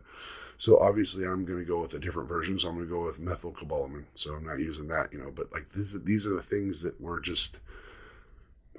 in an information era. And so, you know, I'm going to do my best to create everything that I think is going to be incredibly beneficial and synergistic to give you energy and focus and better health in some key ways. Yeah. Some specific key ways. And, you know, I think that's what you need to be thinking about when you're looking at these pre-workouts. So when you go take a pre-workout, first of all, I don't think it's something you should do every day. Even if it's just a lot of caffeine, I don't think it's something you should do every day. If you want to, it's okay, because I've been that person before. You know what I mean? But I just don't think every day. You know what I mean? I think you should pick your days. You know what I mean? Like if I'm dragging ass, that's the best time. Or if I'm trying to, it just kind of depends on where your head is. Like I said, I went years where I was sponsored by different companies. I'm taking the pre-workouts. I'm doing everything, and like it's mainly just caffeine. A lot of the stuff back in the day. Yeah, there was a couple brands that came out with something that literally made me feel high. When I say high, like it was releasing dopamine, where I was like energetic and like I was like, what is this? And the girl that was repping it, I was like, I love this stuff. She's like, don't drink it. Don't take that stuff anymore. I'm like, what? She was like, I rep it, but like, it's bad. And then like, turns out there was like this fucking component in there that literally is kind of like a drug. And then it will actually dull your dopamine. So you crash the next day and then you're like depressed and shit. And so you got to take it again. So you got to keep taking it. Yeah, so hooking I did it one time and then I felt that way the next day. And I remember I was glad I met her the day I took it because I was all, yeah, it's great. And she's like, don't take it. And so then I, learned right away that like, there's a lot going on in the supplement industry. It's good and bad. People say, oh, it's great because it's not FDA regulated. First of all, fuck the FDA. Okay, they don't care about you and me. They're trying to make money. Yeah. And the sicker we are, and the less we know, the happier they are. So when people are like, "Oh, it's not FDA regulated," I'm like, "Good, because you idiots are going to think the FDA cares about you." Like, go over to Italy and Greece and eat some food and look at their fucking ingredients on the back of their packages, dude. It'll say like butter, salt, flour, sugar. Yeah. You come over here, I can't even pronounce the shit what it is. Yep. And then there's a million different fucking... And that's all FDA approved. Oh, all of it. FDA just hooking us up. They care. They care about you, man. They just want to make sure we have all the best stuff. Kellogg's is literally going through a lawsuit right now because the guy that owns Hugh Chocolate, a guy named Jason Karp, is a buddy of mine. He's had like this...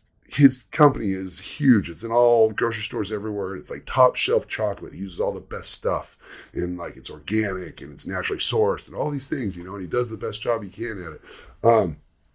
He's like starting the letters of suing Kellogg's because Kellogg's is an American company that was like, okay, here's our like fucking cereal, like 90 ingredients for America, 9 for Europe. You started here and you're going to give us all this shit and give them the good stuff because they won't tolerate it. Because they actually, whatever their Food and Drug Administration is, actually gives a fuck. Ours, no fucks given. It's insane. So, so like when people argue like, oh, well, supplements aren't FDA regulated. I'm like, good. Thank God they're not, dude. Thank God. Like that's the only way we can, and then people are like, well, what do you do? I'm like, you get with somebody you trust and you start reading labels and fucking educate yourself. There's plenty of information out there. You can try to find people that break stuff down, and show you like, just stay away from this, stay away from that. Like, but if you don't know what to do, just look for natural shit. Yeah. And that's kind of where I was at because I was like, I don't know what any of this stuff is. Looks like a science experiment. I'm just going to train and eat. It's tough with the pre-workouts because there's some new shit out there that really works. And there's a lot of literature and stuff that points to like alpha GPC. Like if you take like 400 to 600 milligrams of that, like it's proven to make your brain work a lot better and even improve like public speaking and shit. Really? Yeah, like they did all these tests on it. So does there's that have nanobots in it? It's just it has a way. I believe this one. Don't quote me on this, but I believe this one crosses the blood-brain barrier, and so it's hitting these neurons better because it gets in there. But then one of the women that was talking about it, one of the scientists that was talking about it, she said she uses it, but not all the time. She's like, if I know I need to be sharp for something, I'll take it. But it's not something you do every day. Like Gorilla Mind is putting 400 milligrams of that in their energy drink. And it's in all the different flavors and stuff. The guy that, makes a lot of stuff with Gorilla Mind is a really sharp guy. He's really brilliant. Sometimes it's even a little over the top, but that's kind of his thing. He's going to put all this shit in here, Yeah. He can hit you all these angles. It's going to be great, and, super smart and he back it up with all the literature and everything he's doing and stuff. But, he's got a lot of new stuff and then comes back some old stuff. He does a lot, but for me, I just kind of have a different approach. I feel like this is going to be enough. I don't want to overkill, Yeah. I want to have enough and I want to do its best. No, I kind of appreciate that. And you were talking about your proteins, pretty simple. Yeah, protein's real And simple. that's one of the things where you're like, dude, I just want to make a shake. I'm going to put in ingredients and I just want to throw in some protein that doesn't have a whole bunch of stuff in it. And that's what you're doing with your protein? Yeah, dude, it's got 6 ingredients. You know, I have 2 types of protein. You know, there's whey protein concentrate and isolate. And then I have cocoa for chocolate flavor, stevia for sweetener, and 2 digestive enzymes. Perfect. And people are like, well, yeah, but isn't whey protein isolate way better than protein concentrate? And like, you don't even know what's in a concentrate. And I'm like, well, first of all, you don't know what the fuck you're talking about. Okay. So like the milk to cheese process is where you get whey protein concentrate. So you get it. From there, you know, when they get the concentrate, they filter it and they use an evaporative process to concentrate it down. So you have more whey protein. It's all a very natural thing. But when you take it from there to protein isolate, you got to use this polyacrylic ingredient that is like an ion exchange. But these are like toxic ingredients. And I'm not saying that they're necessarily, it's a bad thing, but I'm not saying that it's a good thing either. So like, you know, with protein isolate, you know, maybe the procedure is great and it's able to isolate more of the protein and, you know, it's even more concentrated version. So I have both, but the bulk of what I have is protein concentrate because it's actually a simpler process. You know, with protein concentrate, you're going to have a little bit more lactose and a little bit more carb, but it's closer to a natural process. Yeah, that makes sense. You see what I'm saying? Yeah. So when you do this other thing, and they filter it and stuff, you know, and get it down as much as they can. So when you go to protein isolate, not talking shit about it, but like, you know, it's more involved to get it there. And then the protein content doesn't change that much. So it's really about the carb content. It's really what it comes down to. People Gotcha. Like, there's less carbs in there. So, I really am proud of my product that I have. You know, I've recently been talking about, you know, First Form. I was looking at their shit. They have like 19 ingredients in their protein. A bunch of emulsifiers, which are horrible for your gut. That's what I've been reading on lately. Just talking about the emulsifiers and like different types of gums. Gums. They have like 3 different gums in there. They got like these emulsifiers. They got I think they have Ace K, you know, preservatives and all this shit. They have sucralose. Like I don't use sucralose. Sucralose is Splenda, and Splenda is made with 3 chlorine atoms. You know, and people will say, well, you know, it's no big deal. It's chlorine atoms. Okay, let's just use stevia. All right. Comes from a fucking plant, dude. Let's just get used to stevia. That's what I put in there. Like, why do we got to fuck with something that's got chlorine in there if we can not have it? You know, like chlorine can be okay to fix your water when you let it evaporate out of there. It's fine, but you don't want to eat chlorine. Yeah, you don't want to eat chlorine. You know what I mean? So like, there's things you can do with chlorine is okay, and an amount of it is okay. And you know, and people will talk about chloride. Well, chloride and chlorine are like the same, almost the same, structurally the same, except one has a positive ion, one has a negative. So it's like the difference between like male and female. Very similar, very fucking different.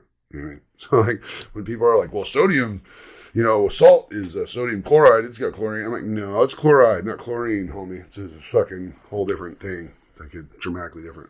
But yeah, so when it comes to like, you know, supplements, I'm real big on less is more with supplements because the reason people are putting all these extra fillers and emulsifiers and all these things is just to drive profits. Like, make no fucking mistake. Like when I look at a is fucking it because scoop it's cheaper or because they can make more mass? Well, because when I look at a scoop of First Form protein, it's got 20 grams of fucking protein in there. And mine's got 24. And they're all protein isolate. And it's supposed to have higher protein content. And I'm concentrating in isolate. But I have 24 grams of protein. You have 20. And then you got 19 ingredients. What the fuck else are those other 13 ingredients in there for? You care about your consumer? Trying to make it taste good? Or you just want to give them a good product? You know? Like well, I think that's where one of those hidden traps is, and the more I'm learning about this stuff, you know, following a bunch of these holistic pages, the natural flavors, natural ingredients, right, or proprietary blends, you don't know what's in any of those. So like the natural flavors, like that can be another 100 ingredients that you don't know what it is, or the artificial Okay, so here's the flavors thing. or whatever. Okay, with natural flavors, so I'm now entering the energy drink world. And so I have these questions. You say natural flavors, like, I'm like, explain that to me. And the guy said, well, when you get these natural flavors, a lot of times there's like different patents on them and whatnot, you know? So unless you're working with a scientist that's going to create them for you, or you can own it and be your own, like, no one's going to tell you what it is. I'm like, what do you mean? You can't tell me what it is. I'm drinking it. Like, they're like, yeah, but it's natural flavors. I'm like, but what is it? And he'll say, okay, he broke it down for me like this. He's like, okay, let's say this.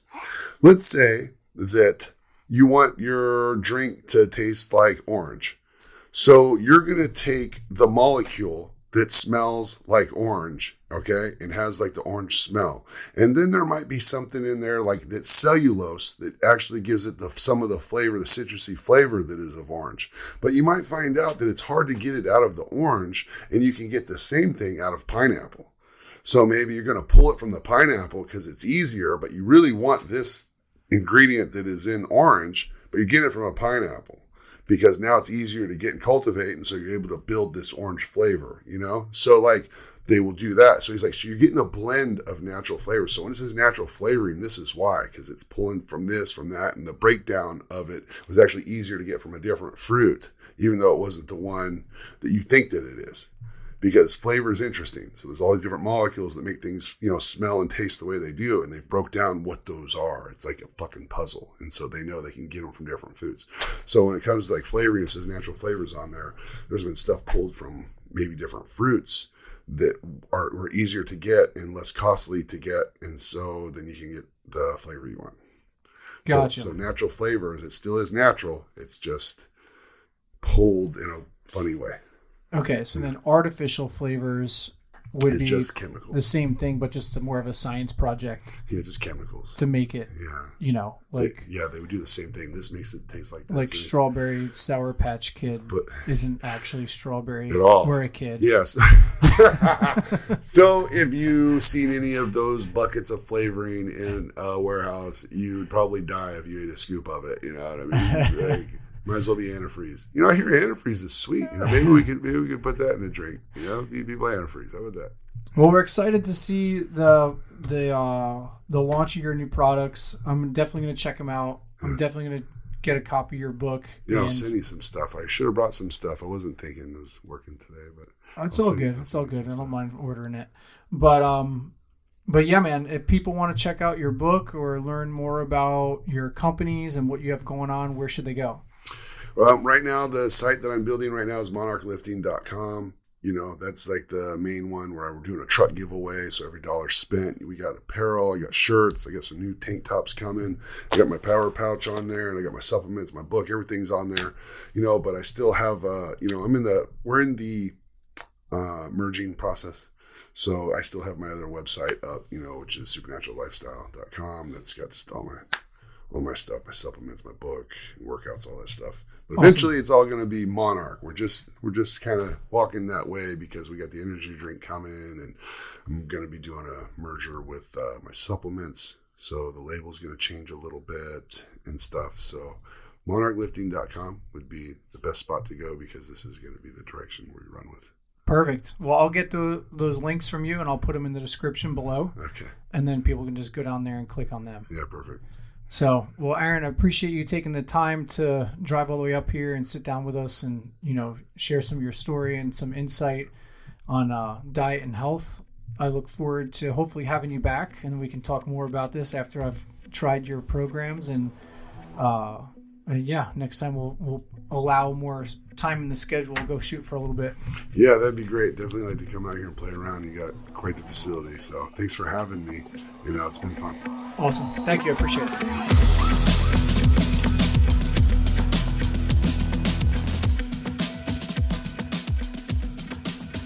All right, guys. Well, thanks for tuning in to another episode of the Full Spectrum Warriors podcast. I hope you got as much benefit out of that discussion with Aaron as I did.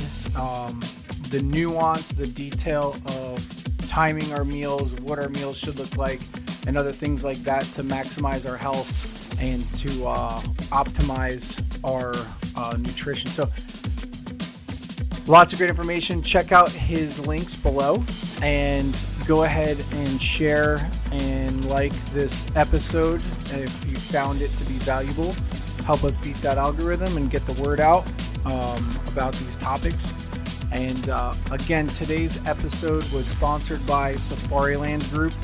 If you're not familiar with Safariland Group, they're leading in the technology behind our holsters and different retention. They developed the class 1, 2, and 3. They even have a 4 now regulations or standards for retention. So Safariland Group is used with law enforcement officers around the country and even around the world, to be honest with you. And it's a holster brand that we used when I was in the SEAL teams, and it's trusted by many, and they're kind of the standard bearer. So if you want to check Safariland out, go to their website. You can click the link below. You can use code CadreGram to receive discounts on your orders. And again, their slogan is "Together we save lives," and that is their mission, and that is what they're doing. So check them out, and we look forward to having you back here on the next episode.